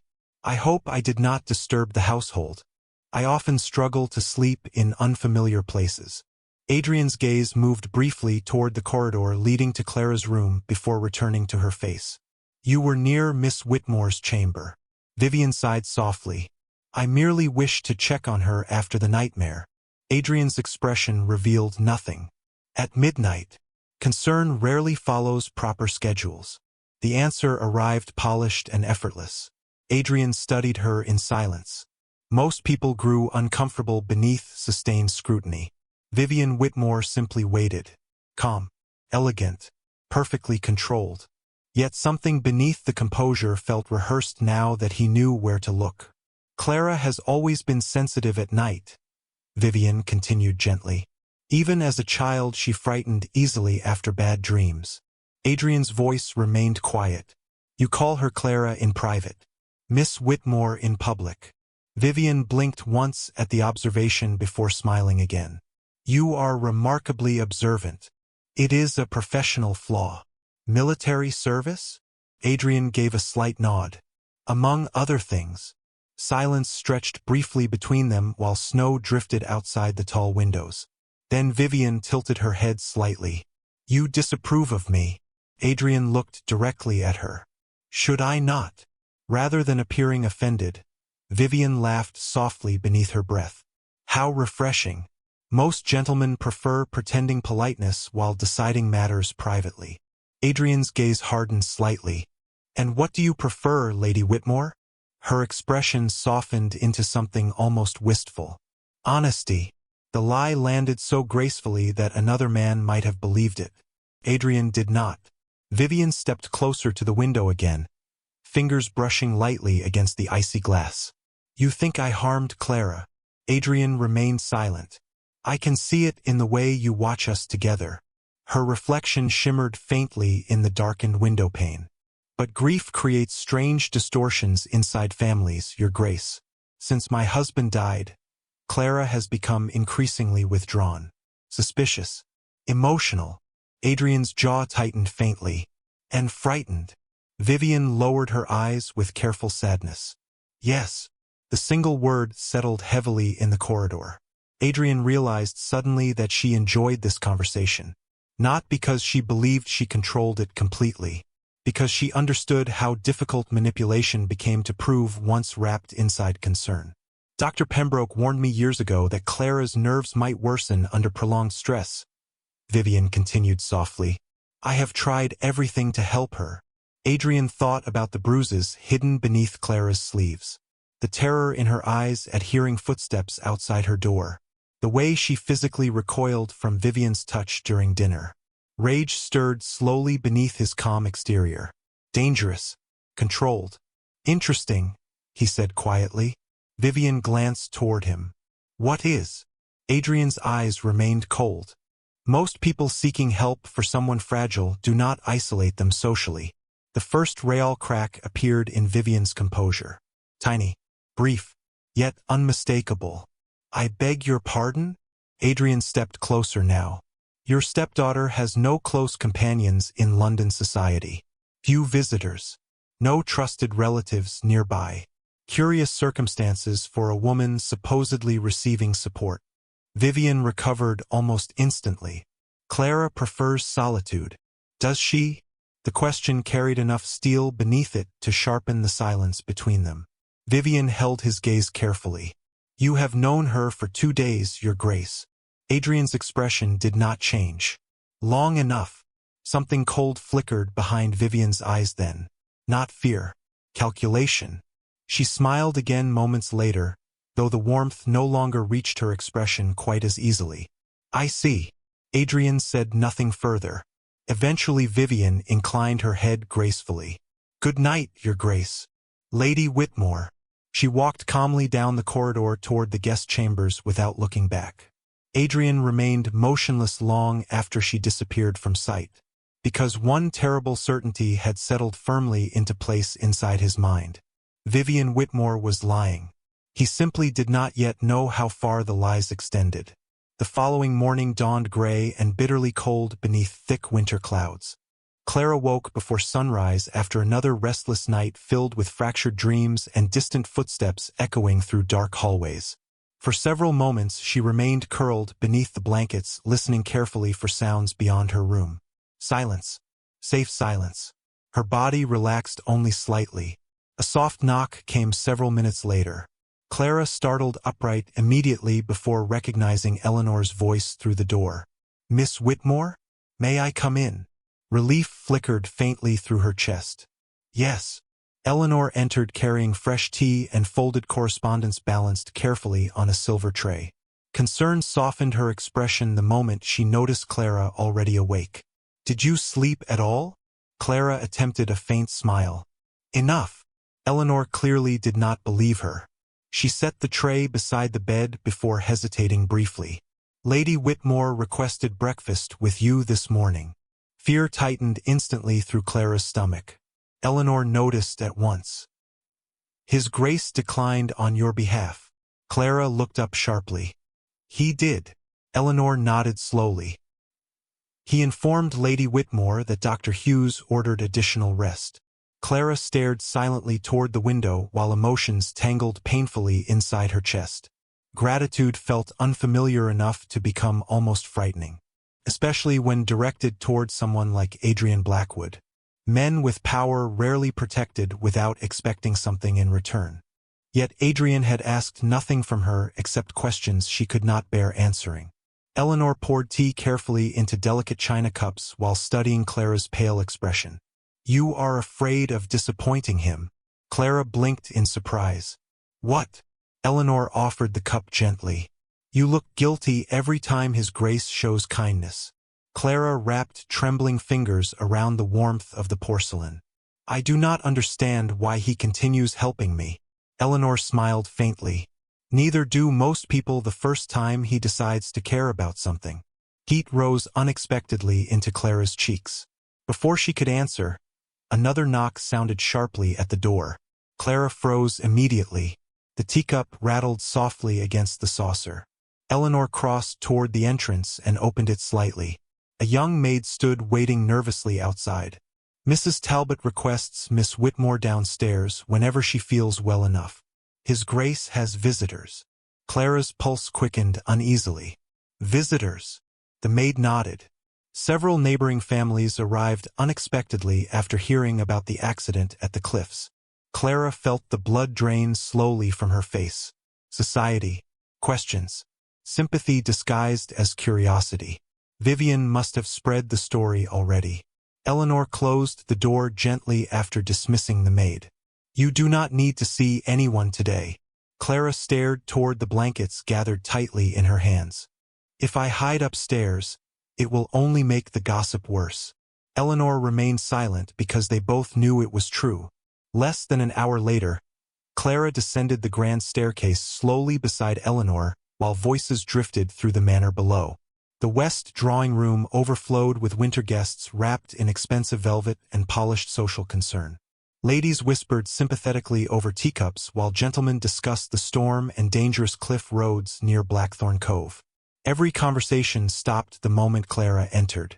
The silence struck like physical force. Clara nearly faltered on the staircase before forcing herself to continue downward. Vivian rose instantly from a sofa near the fireplace. Perfect concern softened her elegant features. Clara, darling. She crossed the room gracefully before Clara could retreat. You should still be resting. Clara managed careful composure beneath the weight of dozens of watching eyes. I am feeling better this morning. Several women nearby exchanged knowing glances at the strained weakness beneath her voice. Adrian stood near one of the tall windows speaking quietly with an older baron when Clara entered. His gaze found her immediately across the crowded room. Sharp, assessing. The same unsettling awareness she had begun recognizing whenever he looked at her. Vivian touched Clara's arm lightly before addressing the room with delicate sadness.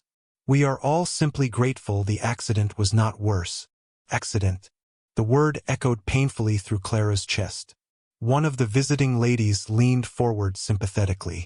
How terrifying it must have been, Miss Whitmore. Another woman sighed dramatically. Poor dear. Such terrible grief can make young ladies vulnerable to impulsive decisions. Clara went completely still. Vivian lowered her eyes modestly. I fear Clara has struggled deeply since losing her father. There it was. Gentle, polished, public. The story taking shape exactly as Vivian intended. Clara barely noticed her own breathing anymore. The room suddenly felt too warm, too crowded. Voices blurred together around her. Another guest murmured softly. The poor thing likely did not realize how dangerous the cliffs became during the storm. Clara opened her mouth to speak. No sound emerged, because terror had already begun tightening around her throat. Adrian crossed the room before she fully understood what was happening. His presence cut through the conversations instantly. Tall, controlled, impossible to ignore. He stopped beside Clara with quiet authority that shifted the entire atmosphere around them. Miss Whitmore requires fresh air, he said calmly. Not a request, a decision. Vivian looked up quickly. Your Grace, I am certain she is perfectly fine. Adrian's gaze settled coldly upon her hand still resting against Clara's arm. Vivian slowly withdrew it. Are you? Silence fell sharply across the drawing room. Clara looked toward Adrian in startled confusion. He offered his arm without looking away from the surrounding guests. Walk with me outside. The command carried enough certainty that refusal never truly became possible. Clara placed trembling fingers lightly against his sleeve. Adrian guided her from the crowded drawing room through towering entrance halls and finally out onto the snow-covered terrace behind Blackwood Manor. Cold winter air struck Clara's lungs sharply the moment the doors closed behind them. She inhaled shakily. Snowflakes drifted softly through pale gray light while silence settled across the gardens. For several long moments neither of them spoke. Then Adrian looked down at her carefully. You were about to panic inside that room. Clara stared toward the frozen gardens. I embarrassed myself. No. His voice remained calm. Someone cornered you. Clara's throat tightened painfully. Adrian studied her pale face for another quiet moment before speaking again. Miss Whitmore. She looked up slowly. His gray eyes had become frighteningly focused now. What exactly happened inside Whitmore House after your father died? Clara stopped breathing.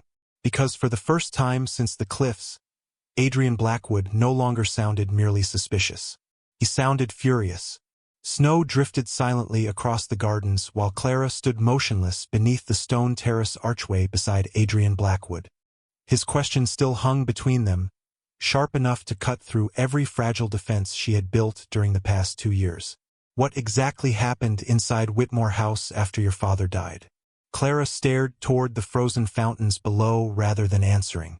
The winter air bit against her cheeks, but she welcomed the cold. It helped steady the panic threatening beneath her ribs.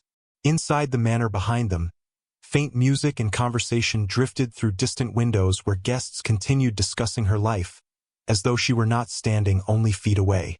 Adrian waited without speaking again. No impatience, no pressure.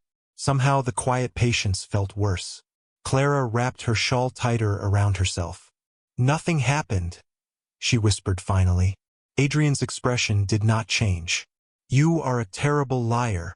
The bluntness startled a weak breath of almost laughter from her before she could stop it. The sound vanished quickly beneath the wind. Clara lowered her eyes again. I used to be better at it. Adrian studied her pale face carefully. No, I think people simply stopped looking closely.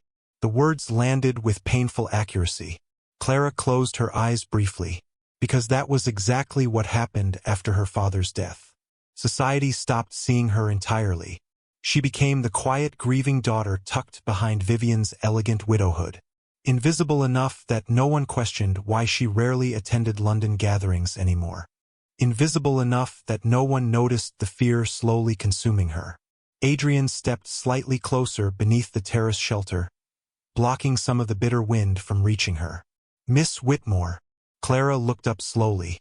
You do not need to protect her. The statement struck harder than accusation ever could have. Clara felt her throat tighten painfully. You do not understand.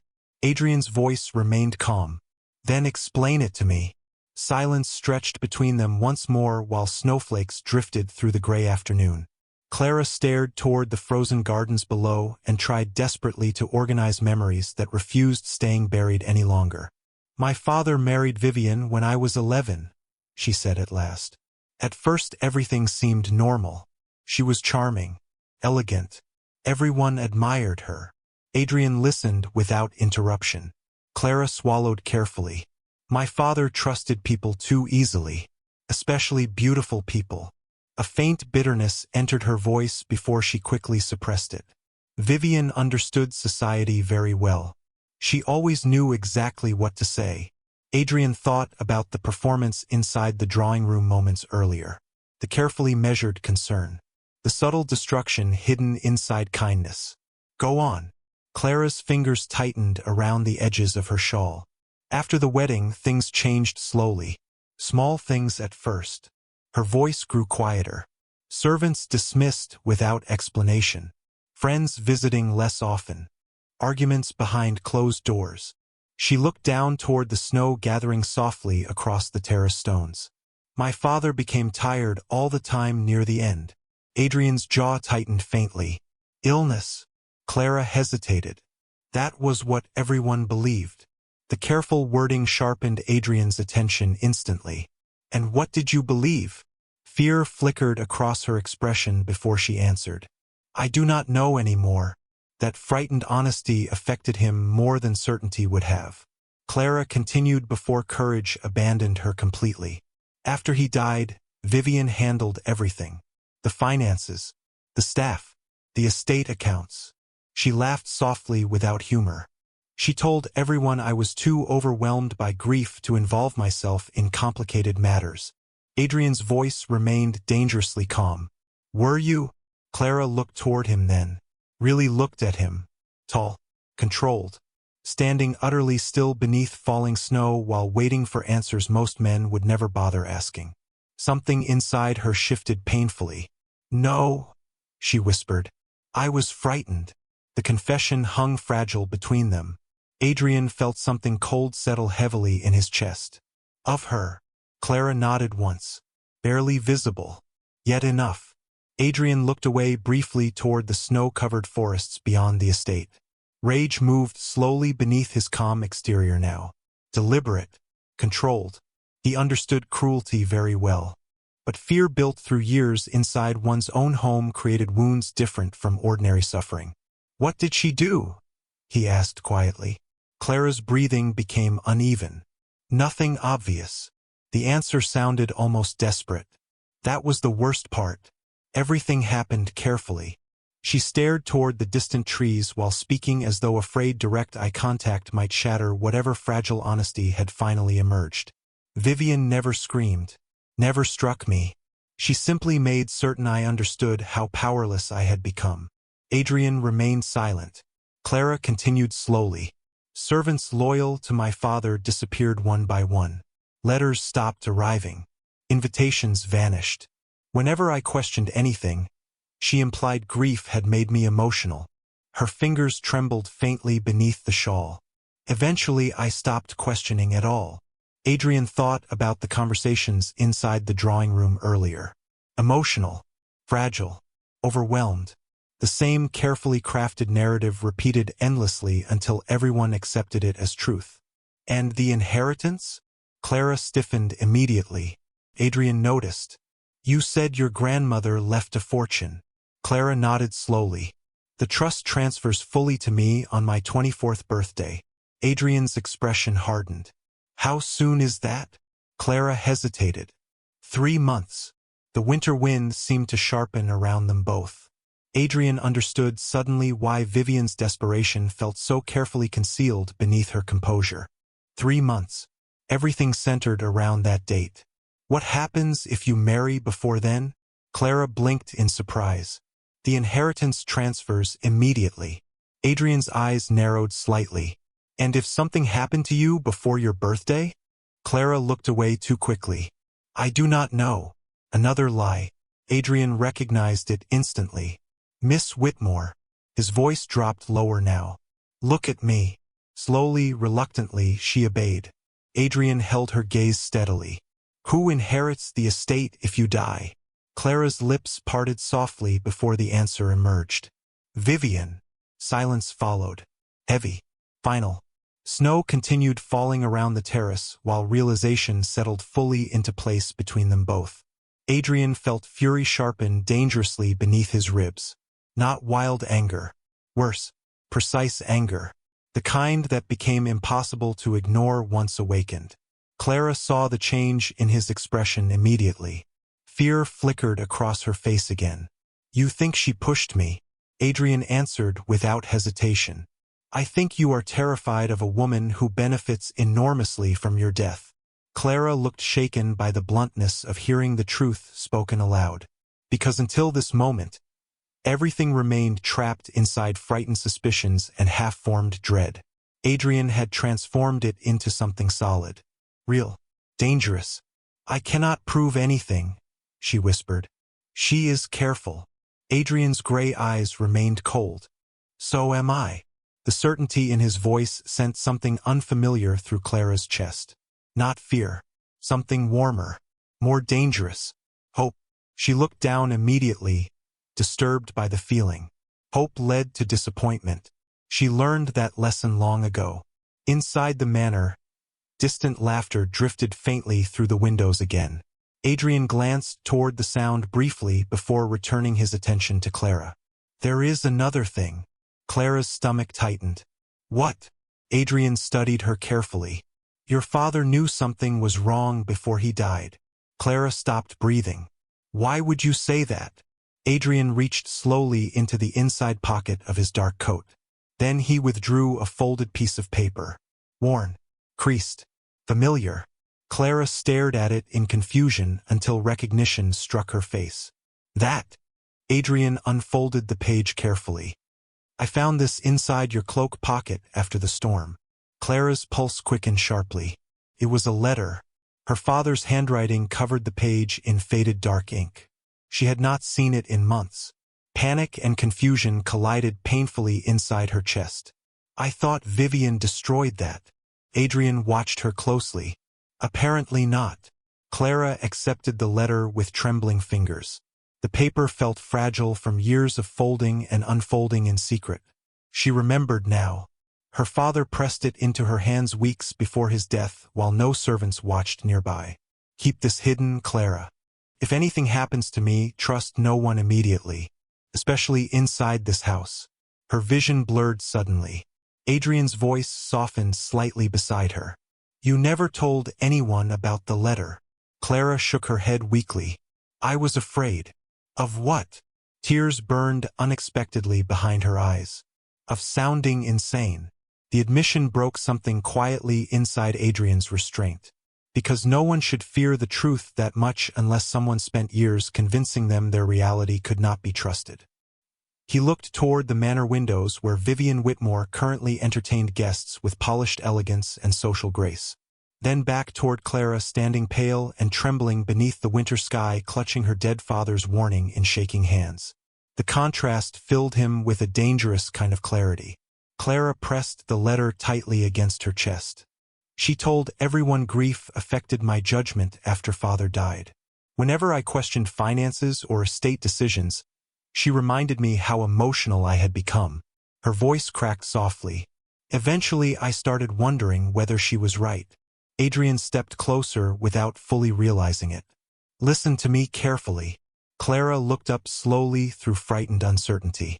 His expression remained calm, yet absolute conviction sharpened every word that followed. You are not imagining this. The world seemed to stop around her. Snow drifting silently, wind sweeping across frozen gardens. Distant music fading somewhere inside the manor. Clara stared at him as though the sentence itself hurt. Because no one had ever said those words before. Not once in 2 years.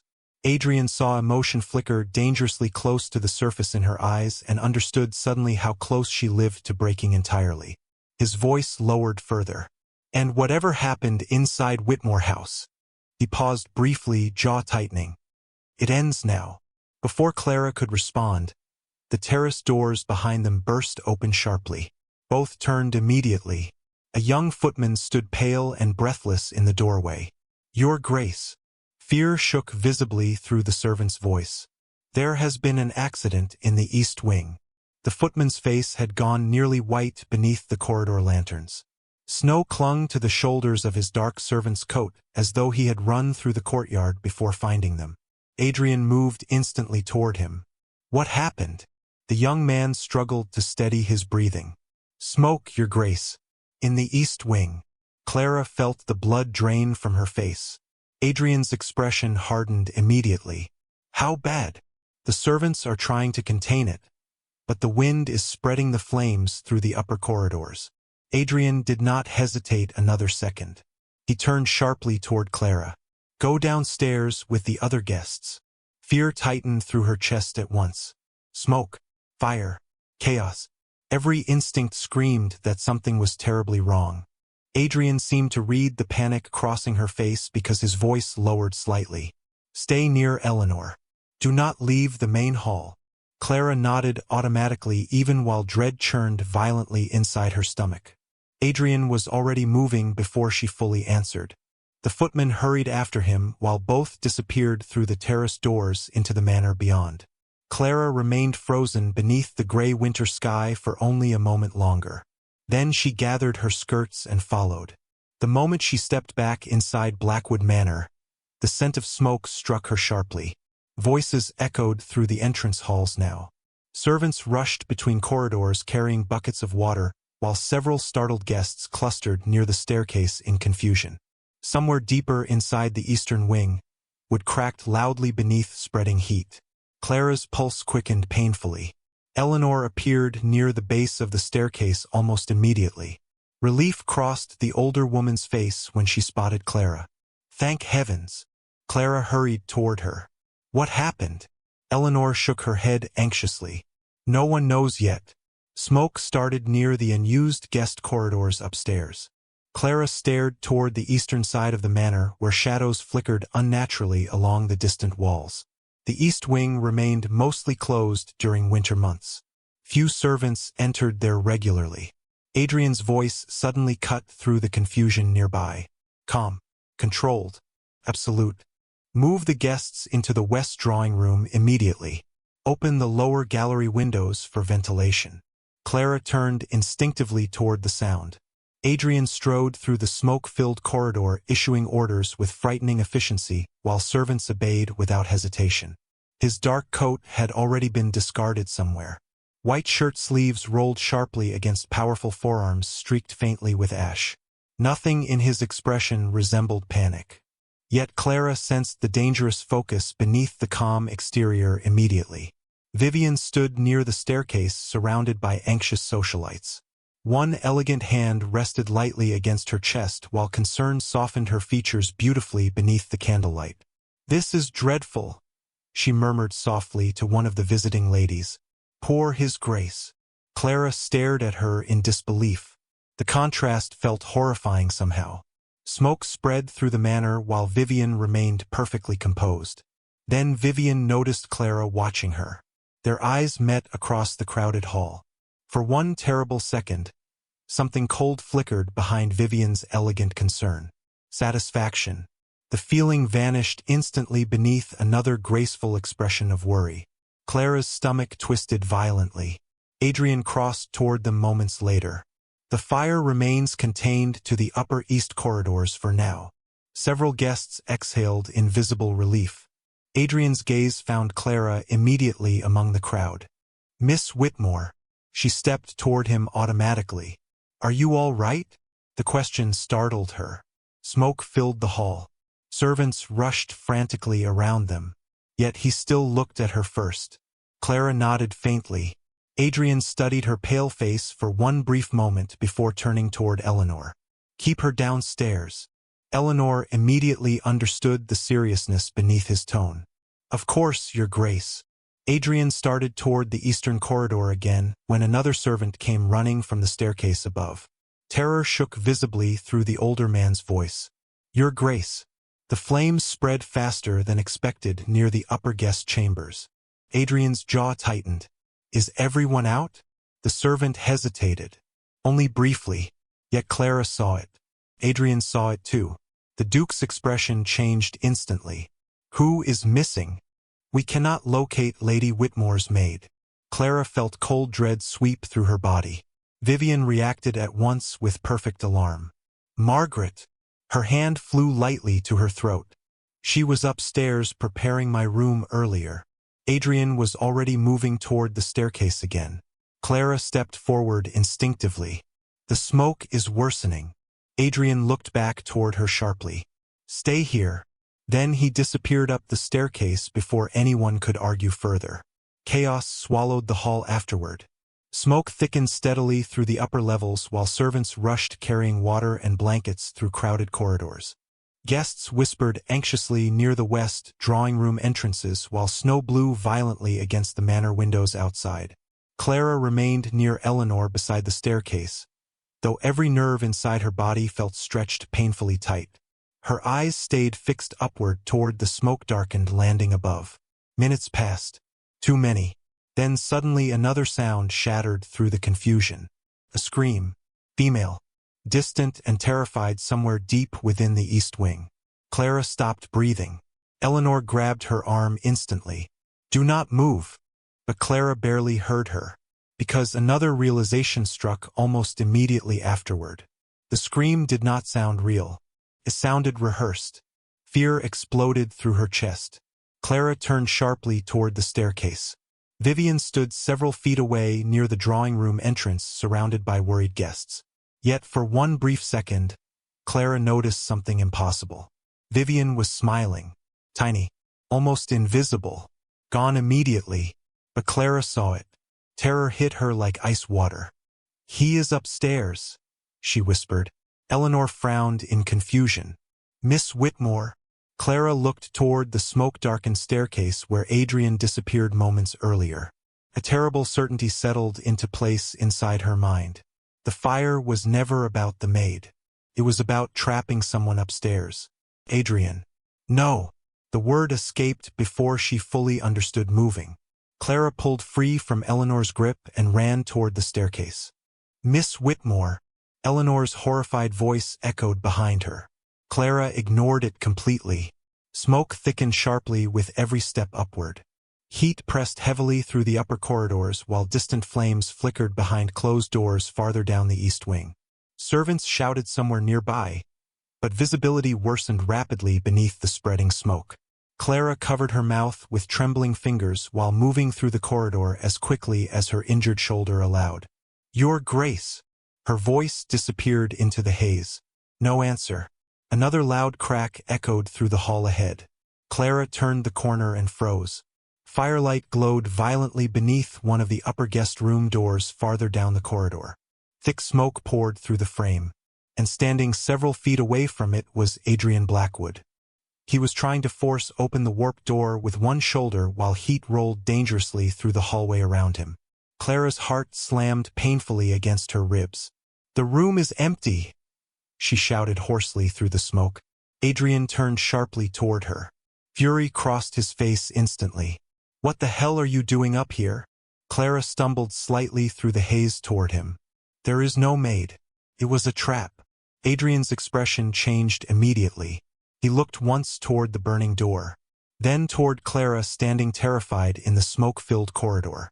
Realization hit him hard and fast. Someone wanted him trapped upstairs while panic spread below. Before either could speak again, a deafening crack split through the east wing ceiling above them. Clara looked upward instinctively just as burning debris crashed violently across the corridor between them. She screamed softly in shock, stumbling backward against the wall while sparks exploded through the smoke. Adrian moved instantly. "Clara!" Flames now blocked half the hallway behind her. Smoke thickened so heavily Clara could barely breathe. Panic clawed through her chest as heat rolled toward her from both directions. Adrian crossed through the falling sparks without hesitation. He reached her within seconds, catching her hard against him before another section of burning would collapse nearby. Clara clung instinctively to his coat as smoke swallowed the corridor around them. "Listen to me," Adrian said sharply against the chaos. "You are going to stay calm." Clara could barely breathe enough to answer. The fire roared louder somewhere behind them now.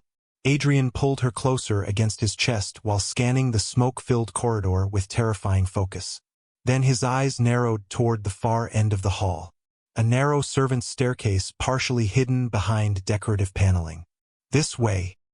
He wrapped one arm securely around her and guided her quickly through the smoke while flames spread farther across the upper hallway behind them.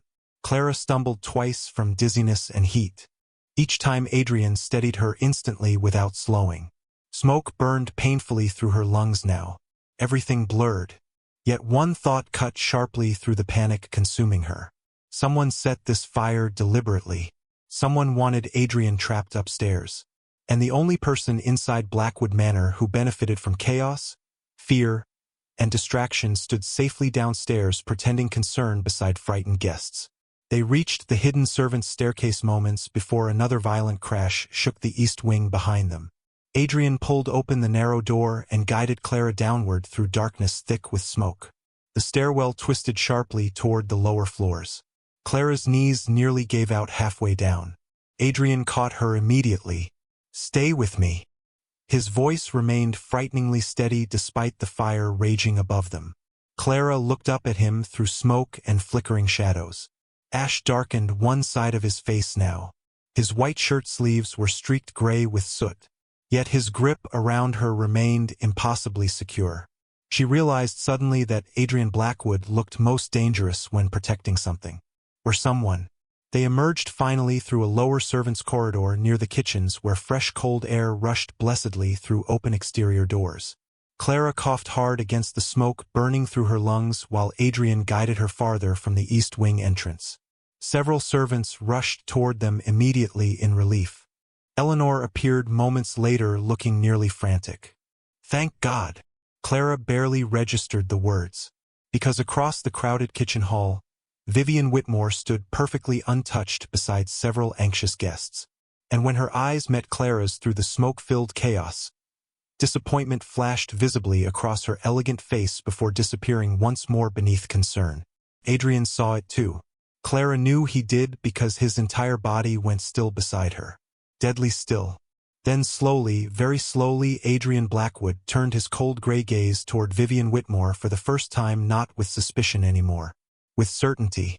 The kitchen corridor erupted into noise the moment Adrian and Clara emerged from the smoke. Servants rushed forward carrying blankets and water, while frightened guests crowded near the open exterior doors, searching desperately for fresh air. Snow swirled violently outside beneath the dark winter sky. Yet none of it reached Clara properly. Her lungs still burned from smoke. Her pulse thundered too loudly inside her ears. And across the room, Vivian Whitmore stood watching her with elegant concern carefully arranged across her beautiful face. Adrian stepped slightly in front of Clara without fully realizing he had done it. The movement blocked Vivian's direct view of her immediately. Protective, instinctive, dangerous. Eleanor hurried toward them, first carrying a thick wool blanket. "Miss Whitmore, you are freezing." Clara barely noticed the trembling in her own body until Eleanor wrapped the warmth around her shoulders. Smoke clung to her hair and clothing. Her injured shoulder throbbed painfully beneath the blanket. Adrian remained beside her, one hand still firm against the small of her back as though unwilling to release her entirely yet. Clara became acutely aware of the contact only when several nearby guests noticed it too. Whispered speculation spread almost instantly through the crowded corridor. The Duke of Ravenshire rarely touched anyone casually. Adrian ignored every stare. His attention remained fixed on Vivian. Cold, measuring, certain. Vivian moved toward them slowly through the chaos. "Clara." Relief softened her expression beautifully. "Thank heavens you are safe." Clara felt her body tense immediately. Adrian noticed at once. His hand against her back tightened slightly. Vivian stopped several feet away, her eyes widening delicately as she took in the soot across Clara's face and the trembling visible beneath the blanket. "You should never have gone upstairs during a fire." Her voice carried perfect maternal distress. "You could have been killed." Adrian's gaze sharpened. Interesting concern considering someone deliberately sent false information about a trapped maid. Silence dropped sharply through the corridor. Several guests exchanged startled glances. Vivian blinked once. False information? Adrian did not look away from her face. There was no maid in the East Wing. Vivian's expression shifted carefully toward confusion. Surely there has been some misunderstanding. Adrian stepped forward slightly. Clara remained behind him now almost without thinking. Someone wanted the upper corridors evacuated while drawing attention toward a specific room. His voice stayed calm. Too calm. "And somehow the fire began shortly after Miss Whitmore, and I spoke privately regarding her inheritance." Fear flickered through Clara's chest at the bluntness of hearing him say it publicly. Several nearby guests visibly stiffened at the implication hidden beneath his words. Vivian's composure remained nearly flawless. "Nearly. Your Grace," she said softly. "Surely you are not suggesting something criminal." Adrian's gray eyes never left hers. "I am suggesting coincidence has become remarkably persistent since Miss Whitmore arrived at Blackwood Manor." The corridor had gone completely silent now except for distant voices still battling smoke deeper inside the manor. Clara could feel dozens of eyes shifting nervously between Adrian and Vivian. Society loved scandal. But this felt different. Sharper. More dangerous. Vivian lowered her gaze slowly, the image of wounded dignity. "I understand your protectiveness after rescuing Clara from the cliffs." Her voice trembled almost imperceptibly. "But grief and trauma can create confusion for everyone involved." There it was again. Emotional. Fragile. Confused. The carefully crafted narrative returning once more. Clara felt panic tighten instantly through her chest. Adrian noticed before anyone else did. He turned toward her immediately. "Look at me." The command cut cleanly through the suffocating fear rising inside her. Clara lifted her eyes toward him automatically. Adrian's voice lowered enough that only she could fully hear the next words. "Breathe." Simple. Calm. Certain. Clara inhaled shakily. Then again. Adrian waited until her breathing steadied before looking back toward Vivian. Something dangerous settled behind his expression now. Because for the first time since meeting Clara, he finally understood the true scale of what Vivian had been doing to her. Not bruises. Not cruelty obvious enough for society to condemn. Worse, systematic destruction of her confidence until Clara doubted her own instincts more than the woman terrifying her. Adrian despised manipulative people. He despised cowards who hid behind elegance even more. A servant approached hesitantly through the crowd. "Your Grace, the fire is contained." Adrian nodded once without looking away from Vivian. Ensure every remaining guest room in the east wing is searched carefully. The servant bowed quickly and disappeared. Vivian offered a faint smile touched with exhaustion. This entire evening has become dreadful for everyone. Perhaps we should continue such serious discussions tomorrow after emotions settle. Adrian finally moved his attention away from her, but only to glance briefly toward Clara beside him. Smoke still clung faintly to her pale hair. Fear lingered visibly beneath the exhaustion in her eyes. Yet she looked back at him now with something else mixed into the fear. Trust. Fragile. Incomplete. But there. The realization affected him far more than it should have. Adrian turned toward Eleanor. Take Miss Whitmore upstairs to the west guest chambers. Vivian looked up sharply. The west wing. Adrian's expression became unreadable again. The east guest rooms are unusable tonight. Vivian recovered almost instantly. Of course. Yet disappointment flashed through her eyes too quickly to hide completely. Adrian saw it. So did Clara. Eleanor guided Clara gently away from the crowded kitchen hall several moments later. As they climbed the quieter western staircase, Clara glanced back once over her shoulder. Adrian still stood in the corridor below, surrounded by smoke, servants, and frightened guests. Tall, impossibly controlled. Watching Vivian with the cold focus of a man who no longer doubted his enemy existed. Their eyes met briefly across the distance before Eleanor guided Clara around the corner and out of sight. The west guest chambers felt quieter than the rest of Blackwood Manor. Safer somehow. Eleanor helped Clara into a soft chair near the fire while fresh tea and warm towels were brought upstairs by nervous servants. Clara stared silently into the flames while exhaustion settled heavily through her body now that adrenaline faded. Eleanor brushed soot gently from one side of Clara's sleeve. You should never have gone upstairs. Clara looked toward the fire. He was trapped. Eleanor paused briefly. You were frightened for him. Clara lowered her gaze immediately. Heat rose faintly into her cheeks despite the exhaustion. Anyone would have been frightened. Eleanor smiled softly but said nothing further.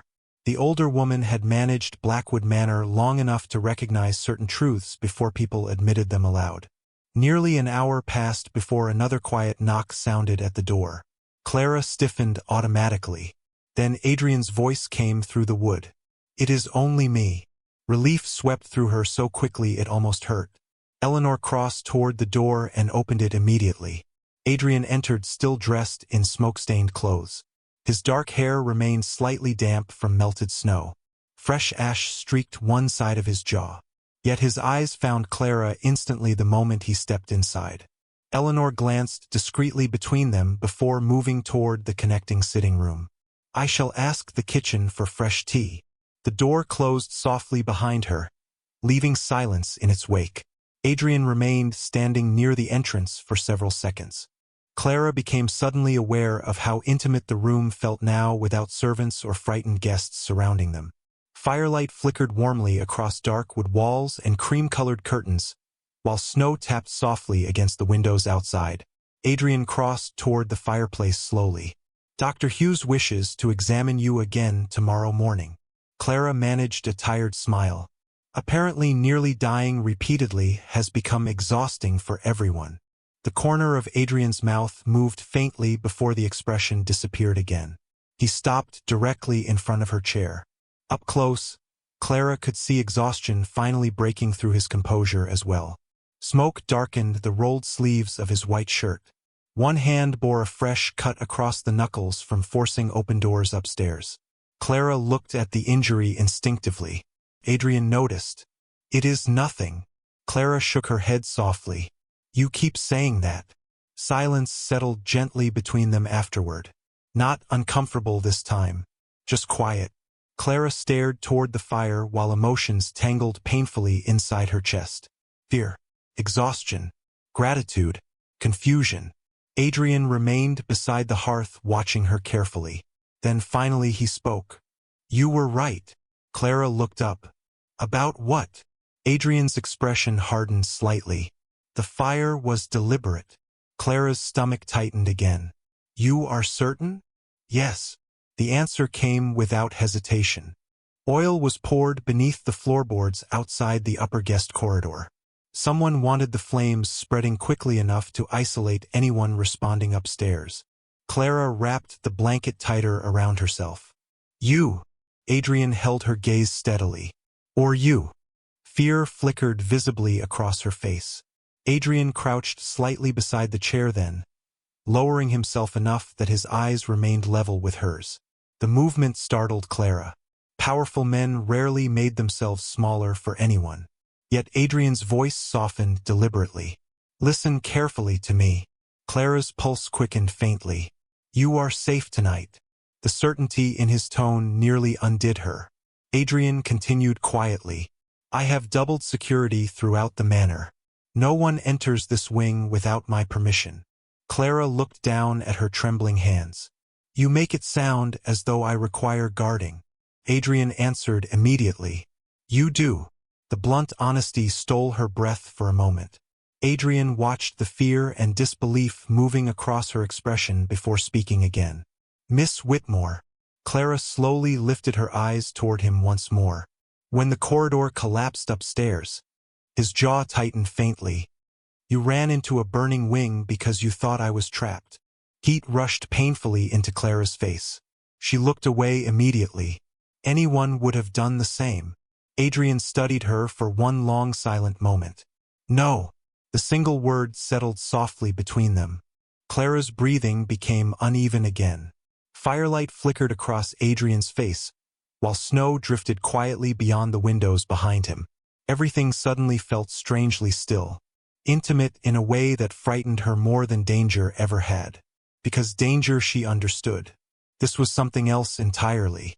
Adrian reached toward the blanket around her shoulders, then paused briefly as though giving her time to pull away if she wished. Clara did not move. He adjusted the edge of the wool carefully where it slipped from one shoulder. The gesture remained impossibly gentle for a man carrying so much restrained power. Clara's chest tightened painfully. Why are you helping me? She whispered before she could stop herself. Adrian's hand stilled briefly against the blanket. Then he looked directly into her eyes. Because someone should have a long time ago. The answer shattered something fragile inside her completely. Clara looked down quickly as tears burned unexpectedly behind her eyes. Humiliation followed instantly afterward. She hated crying, hated weakness. Vivian always claimed tears proved instability. Adrian noticed her trying to hide the emotion immediately. His voice became quieter still. Clara. It was the first time he said her name. Not Miss Whitmore. Not formal distance. Just Clara. The sound of it in his deep voice sent something dangerous through her chest. She looked up slowly. Adrian held her gaze with calm certainty. Look at me. Clara obeyed almost helplessly. Adrian's expression remained steady, protective, fiercely controlled despite everything burning beneath the surface. You survived her, he said softly. Do not be ashamed of that. A tear finally escaped despite Clara's efforts to stop it. She turned away instantly, embarrassed. But Adrian moved closer instead of retreating. Not touching her this time, simply staying, present, safe. Clara pressed trembling fingers against her eyes, trying desperately to regain composure. I do not know how to do this anymore, she admitted brokenly. Do what? Her voice shook softly. Feel safe. Silence filled the room after the confession. Then Adrian Blackwood answered with absolute certainty. Then I will teach you. Morning arrived beneath pale winter sunlight and uneasy silence. Smoke no longer drifted through Blackwood Manor corridors, yet traces of the previous night's fire remained everywhere. Servants moved quietly through the eastern halls carrying damaged carpets and blackened wall panels while guests spoke in lowered voices over breakfast trays and hurried departures. Scandal lingered in the air like ash. Clara stood near the west library windows watching snow fall softly across the frozen gardens below. Sleep had barely touched her during the night. Adrian's words still echoed steadily through her thoughts. Then I will teach you. Dangerous words. Gentle words. The kind capable of unraveling defenses she spent years building. She tightened her fingers around the untouched teacup in her hands. Behind her, the library doors opened quietly. Clara recognized Adrian's footsteps before he spoke. Somehow she already knew the sound of them. Steady, controlled, certain. "You should be eating breakfast." Clara glanced over one shoulder. Adrian crossed the library carrying several folded documents beneath one arm. He had changed into a dark charcoal coat perfectly tailored against his broad frame, though exhaustion still shadowed his face faintly beneath the morning light. Clara noticed immediately that he had not shaved since yesterday. The roughness along his jaw somehow made him appear even more dangerous, or perhaps simply more real. "I was not hungry," she answered softly. Adrian stopped beside the fire and studied her for several seconds. That was not a suggestion. Clara blinked once in surprise before faint amusement touched her expression despite herself. Adrian noticed instantly. "There. Proof you are capable of smiling when properly threatened." A soft laugh escaped her before she could stop it. The sound startled both of them briefly. Clara looked away almost immediately, embarrassed by how natural it felt around him now. Adrian's expression shifted subtly at the sight of it, less guarded. He crossed toward the tea table near the windows and poured fresh tea into another cup before handing it to her without ceremony. Clara accepted it carefully. Their fingers brushed for the briefest second. Warmth moved unexpectedly through her chest. Dangerous again. Everything around him felt dangerous in entirely different ways than Vivian ever had. Vivian inspired fear. Adrian inspired hope. Clara was beginning to realize hope terrified her more. Adrian set the remaining papers across the nearby table. "I sent men to London before sunrise." Clara looked up quickly. "Why?" Adrian unfolded one of the documents calmly. "Because I dislike unanswered questions." Clara stepped closer instinctively despite herself. Several names and financial records covered the page in neat handwriting. "These are Whitmore estate accounts." Adrian nodded once. "Or rather, fragments of them. Most official ledgers from the past 2 years appear unusually incomplete." Clara's stomach tightened. "Incomplete." Adrian's expression darkened slightly. "Money vanished from several trust accounts shortly after your father's death." Fear flickered through Clara immediately. "Vivian told me the estate suffered investment losses." Adrian looked directly at her. The estate did suffer losses, but not enough to explain this level of disappearance. Clara stared silently at the documents while cold dread settled heavily inside her chest. Adrian continued evenly.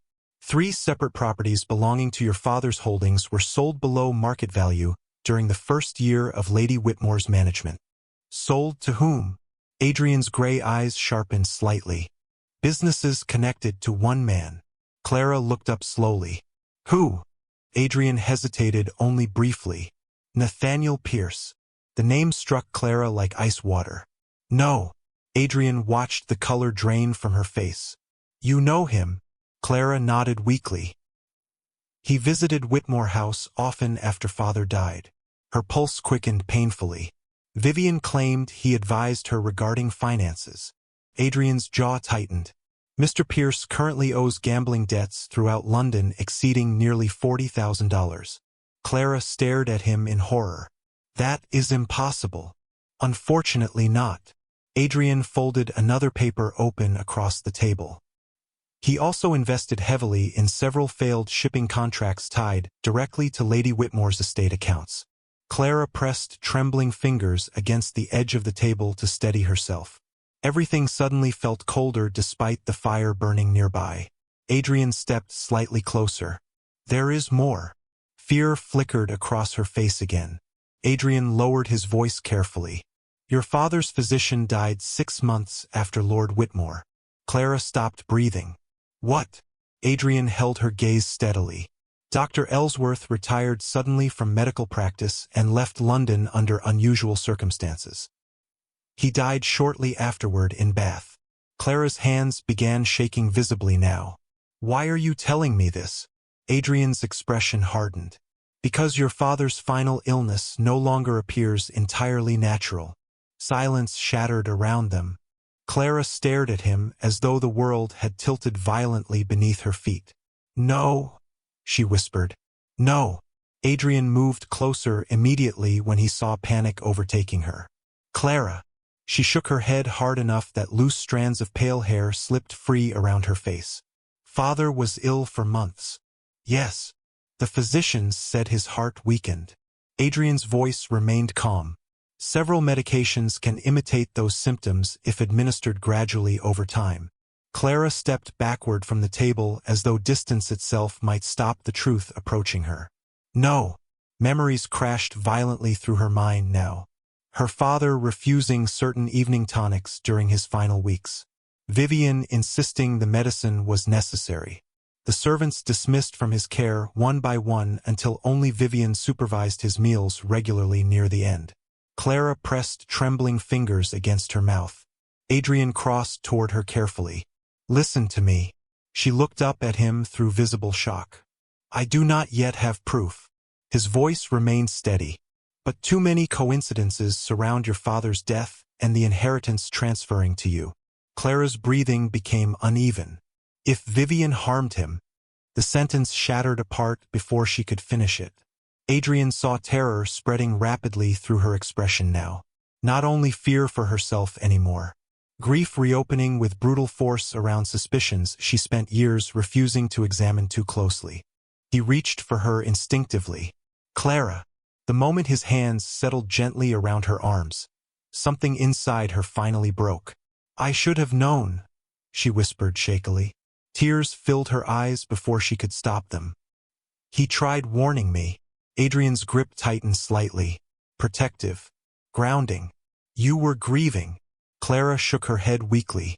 I kept thinking if I stayed quiet long enough everything would become normal again.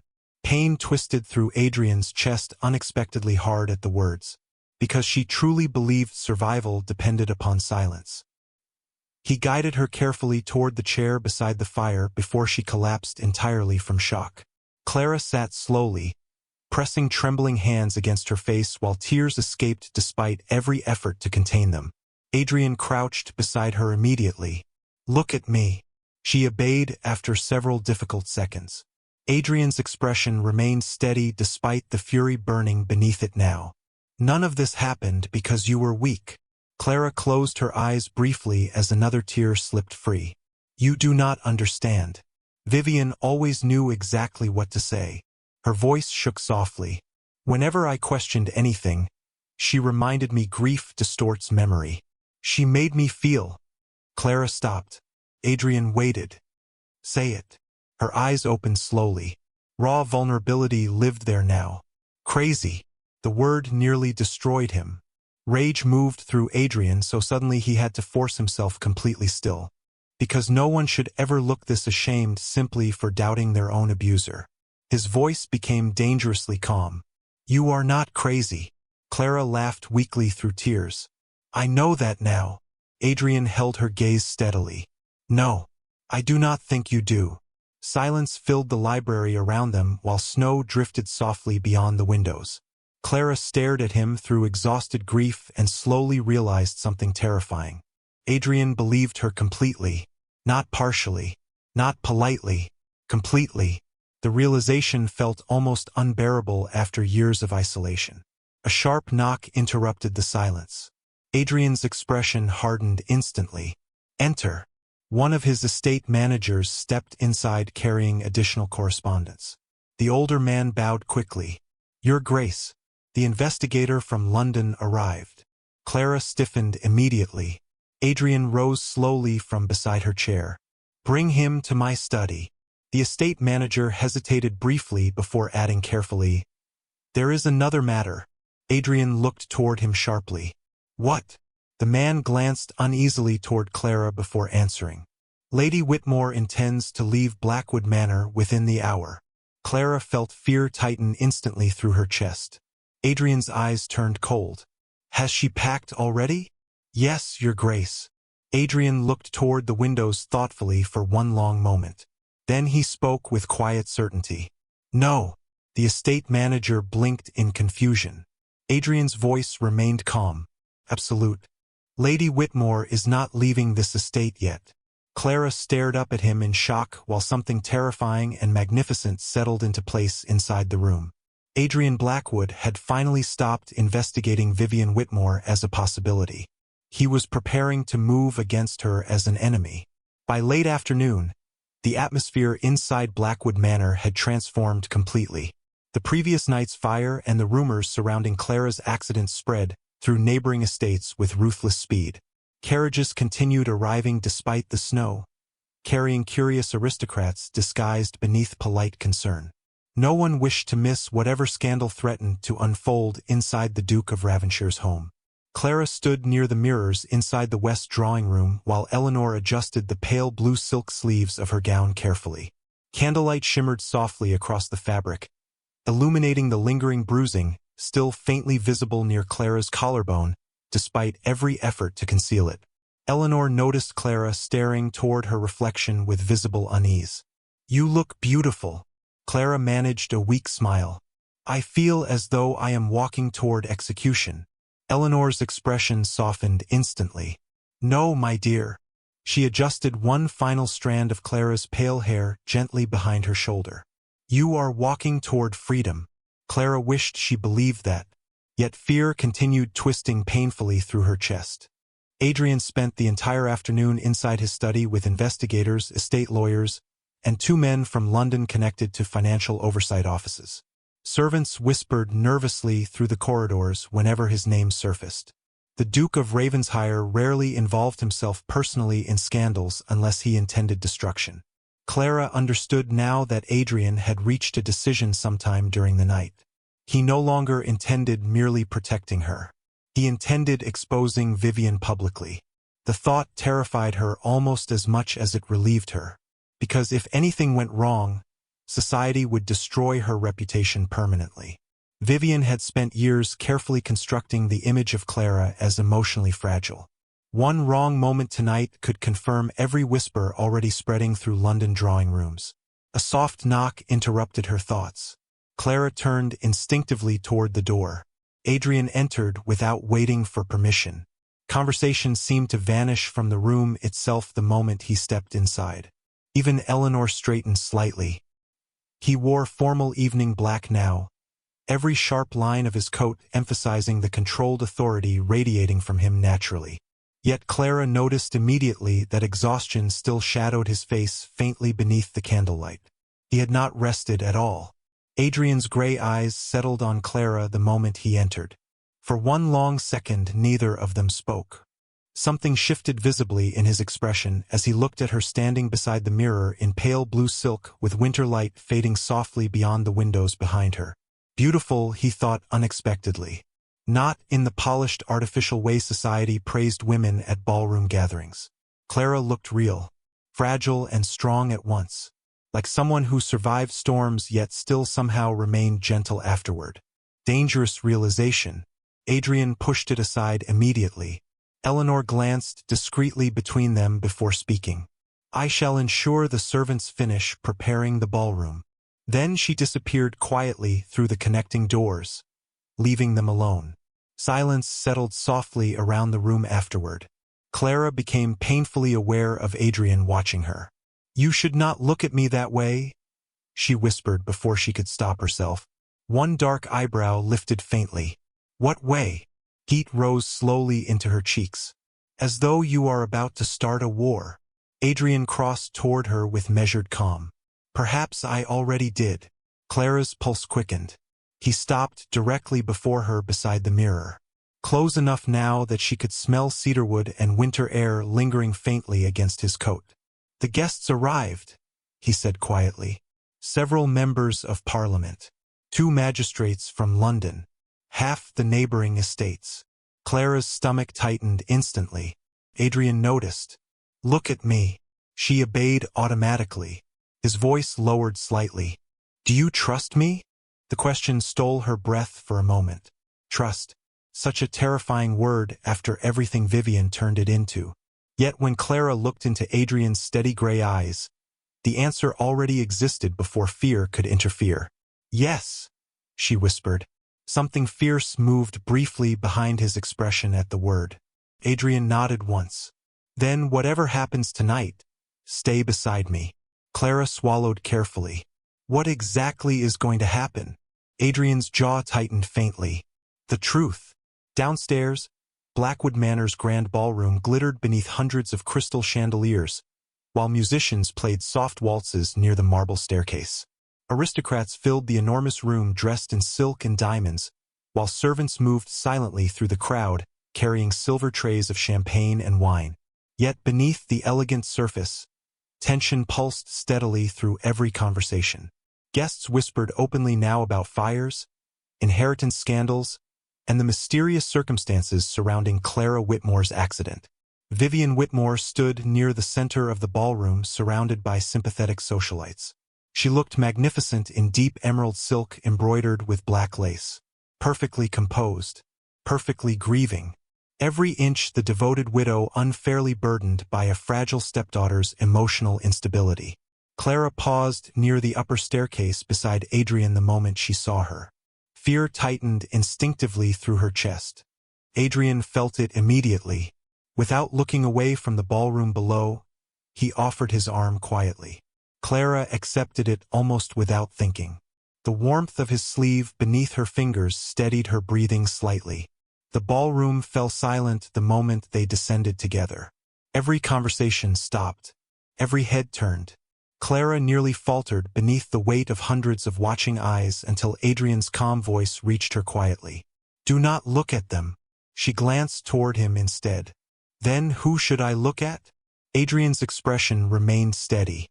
"Me." The answer settled through her like warmth. They crossed the ballroom floor together beneath complete silence. Whispers erupted almost immediately behind them. The Duke of Ravenshire never escorted women publicly. Certainly not with that level of open protectiveness. Vivian's elegant smile froze the instant she saw them approaching arm in arm. Adrian stopped directly before her. Clara remained beside him. Not behind him. Beside him. The distinction mattered. Vivian recovered quickly. "Your Grace." Her voice carried gentle warmth touched with confusion. "Clara, you look much improved this evening." Clara felt the familiar instinct to lower her gaze, to retreat. Adrian's arm shifted slightly beside hers before she could. Grounding, steadying. Clara lifted her chin instead. Vivian noticed immediately. So did everyone else. Adrian's voice cut cleanly through the ballroom silence. "Lady Whitmore, we require a private conversation." Vivian laughed softly beneath her breath. "Surely not in the middle of a ball." Adrian looked toward the crowded room surrounding them. On the contrary, the ballroom became completely still. Even the musicians stopped playing. Vivian's composure flickered almost invisibly. "Your Grace." Adrian released Clara's arm slowly before stepping forward. His gaze swept once across the assembled aristocrats now watching with open fascination. Then he spoke with calm authority sharpened enough to silence the entire room. 3 nights ago, Miss Whitmore nearly died at Blackthorne Cove after falling from unstable cliffs during a storm. Murmurs spread instantly through the crowd. Adrian continued before anyone could interrupt. Yesterday evening, a fire was deliberately started inside Blackwood Manor's east wing shortly after false reports lured both Miss Whitmore and myself upstairs. Vivian's face lost the slightest trace of color. "This is absurd." Adrian ignored her completely. He reached inside his coat and withdrew several folded documents. Financial investigations conducted today revealed severe irregularities involving Whitmore estate accounts following Lord Whitmore's death. The ballroom erupted into shocked whispers. Clara stood frozen beside him while fear and disbelief collided violently inside her chest. Adrian's voice never wavered. Large portions of the estate were secretly transferred through accounts connected to Nathaniel Pierce, a man currently facing extensive gambling debts throughout London. Vivian stepped forward sharply. "You cannot accuse me publicly based on speculation." Adrian finally turned toward her then. Cold fury sharpened every line of his face now. "Speculation." He unfolded another paper deliberately. Dr. Ellsworth's former assistant provided sworn testimony this morning that Lord Whitmore's medication was repeatedly altered during the final months of his illness. Silence crashed across the ballroom. Absolute.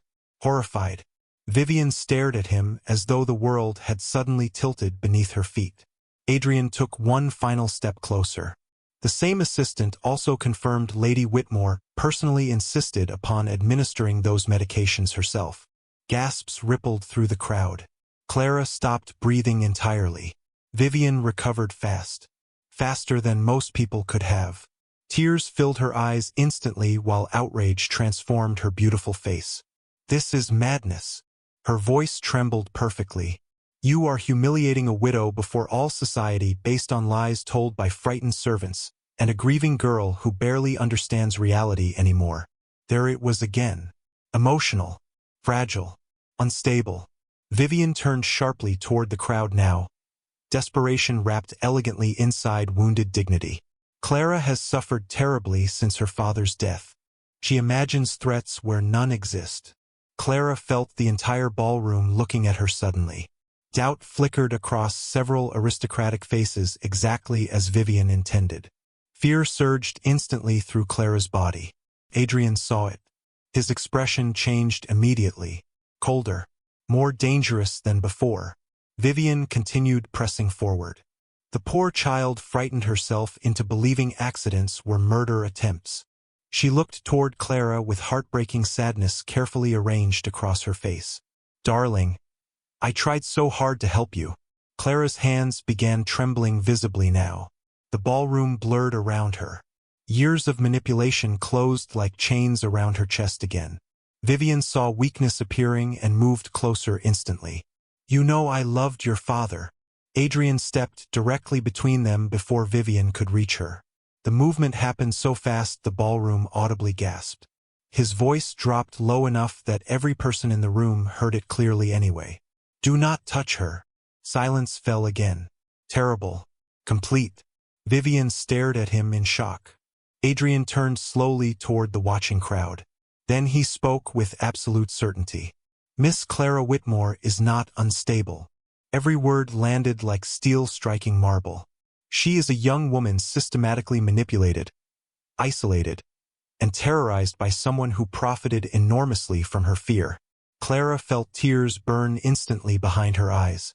Adrian looked toward her then. Not with pity. Never pity. With unwavering belief. And if anyone in this room questions her integrity again, he continued quietly, they may direct those questions to me personally. The ballroom went completely still, because everyone understood exactly what Adrian Blackwood had just done. He had placed his own name, power, and reputation publicly beside Clara Whitmore's. Completely, without hesitation. Vivian's composure finally cracked. You cannot possibly believe her over me. Adrian's gray eyes turned glacial. I do. The certainty in his voice shattered whatever remained of Vivian's control. She is nothing, Vivian snapped suddenly. The mask slipped completely at last. Rage twisted visibly through her elegant features. A frightened little girl with money she never earned. Shock rippled through the ballroom. Clara stared at her stepmother in horror. Vivian realized too late what she revealed. Adrian stepped forward slowly. Dangerous now in a way that silenced even breathing around him. There it is. Vivian backed away instinctively. Adrian's voice remained terrifyingly calm. The truth. Two magistrates standing near the ballroom entrance moved forward immediately at Adrian's signal. Panic flashed across Vivian's face for the first time all evening. Real panic. You cannot arrest me based on rumors. One magistrate unfolded official papers calmly. Lady Vivian Whitmore, you are required to remain available pending formal investigation into financial fraud, attempted murder, and conspiracy surrounding the death of Lord Whitmore. The ballroom erupted into chaos. Guests whispered furiously while Vivian stared around the room in disbelief as society itself turned away from her almost instantly. Clara remained motionless through all of it, because Adrian still stood directly beside her, steady, unmoving, protecting her from the storm swallowing the ballroom whole. Then slowly, before all of London society, Adrian Blackwood reached for Clara's trembling hand and held it openly in front of everyone.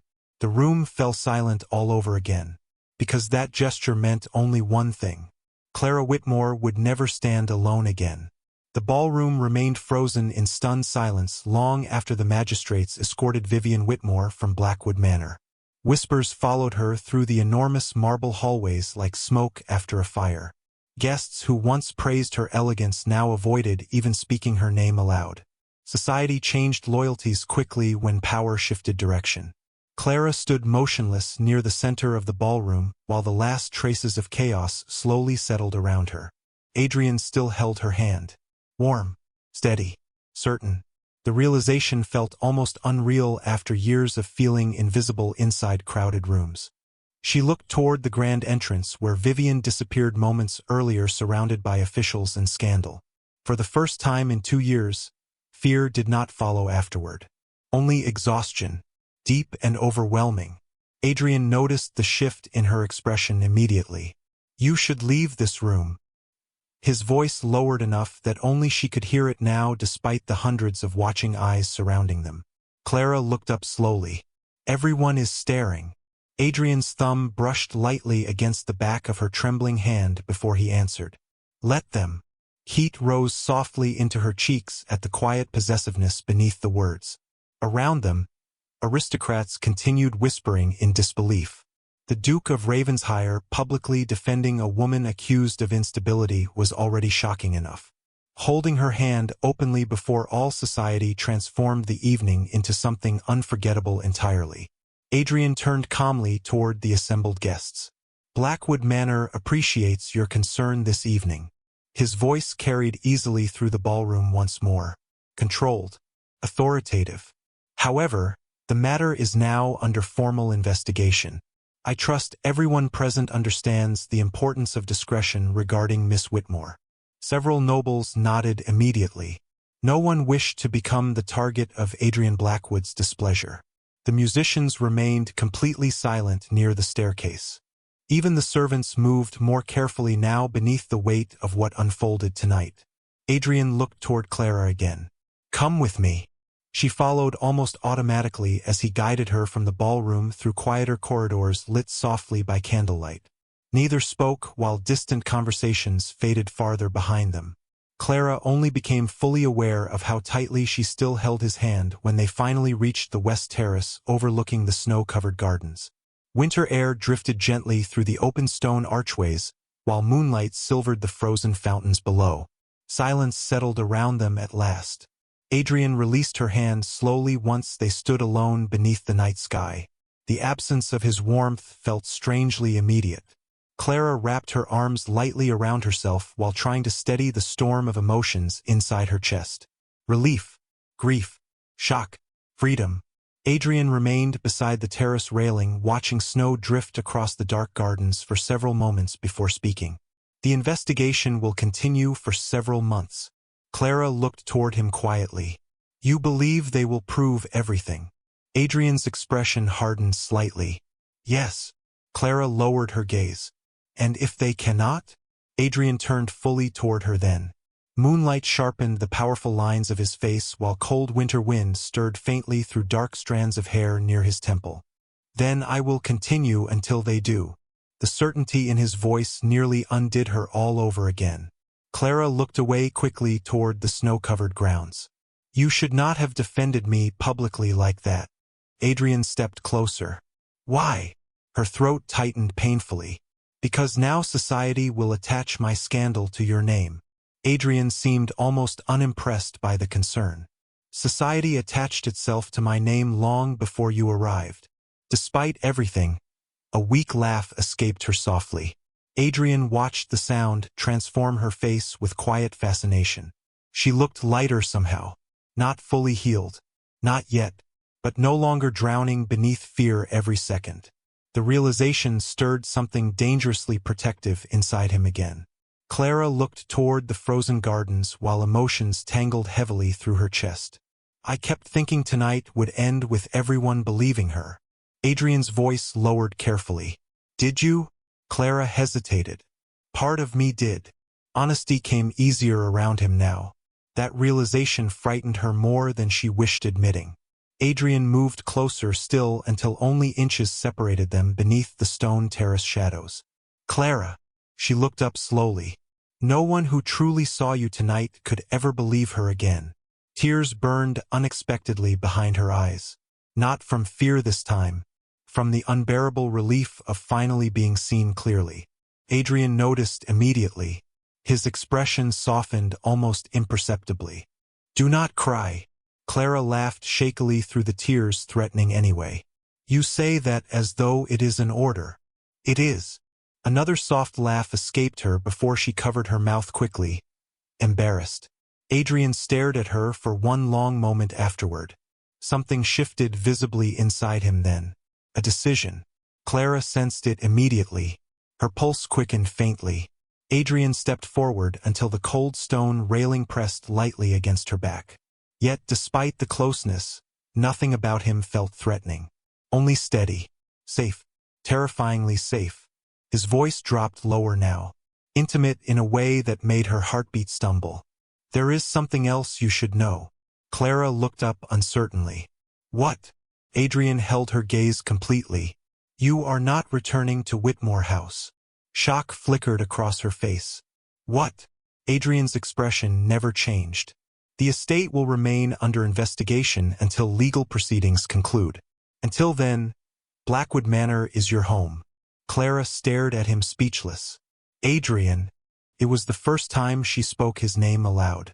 The sound affected him visibly. His jaw tightened faintly before he answered. "I will not allow you back into that house alone."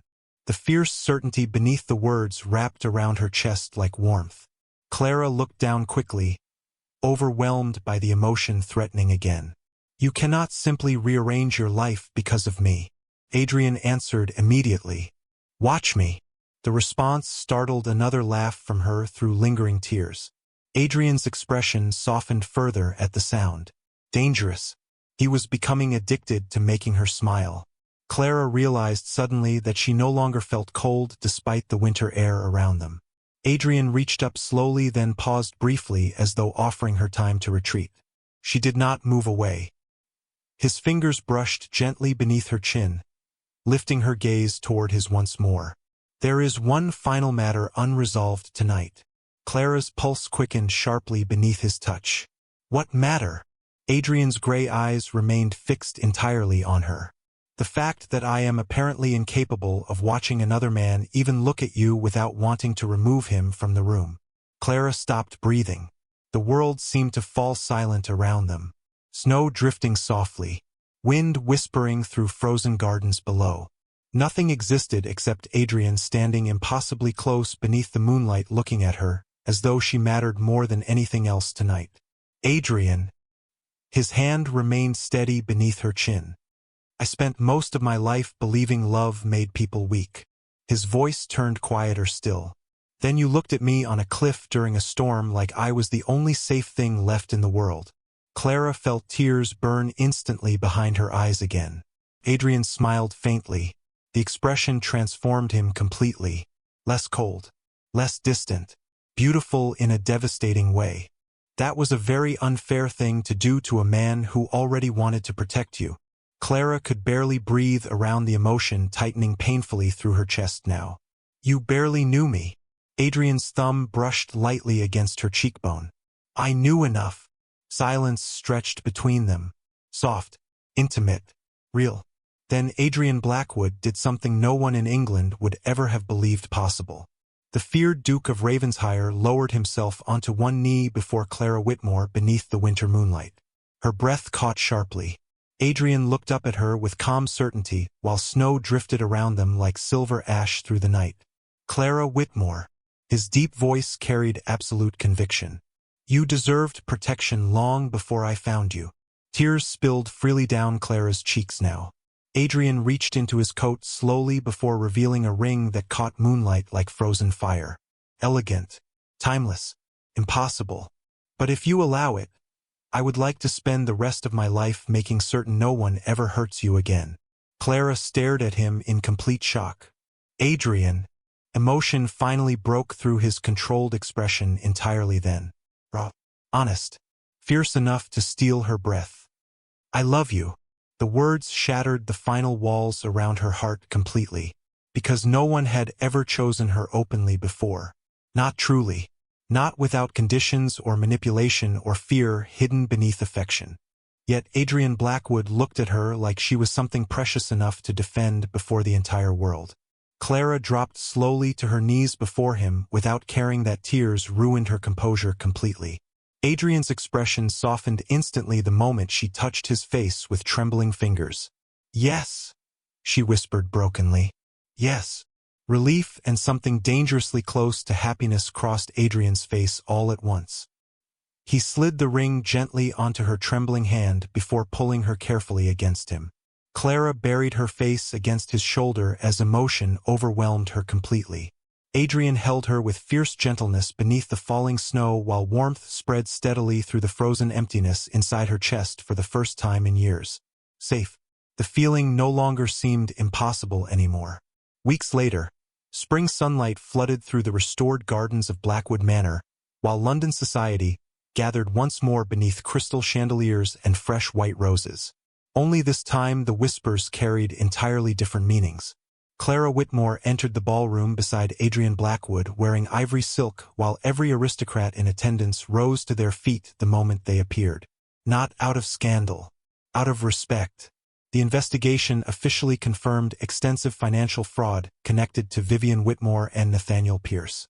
Additional testimony regarding Lord Whitmore's altered medications ensured Vivian would never again walk freely through London society.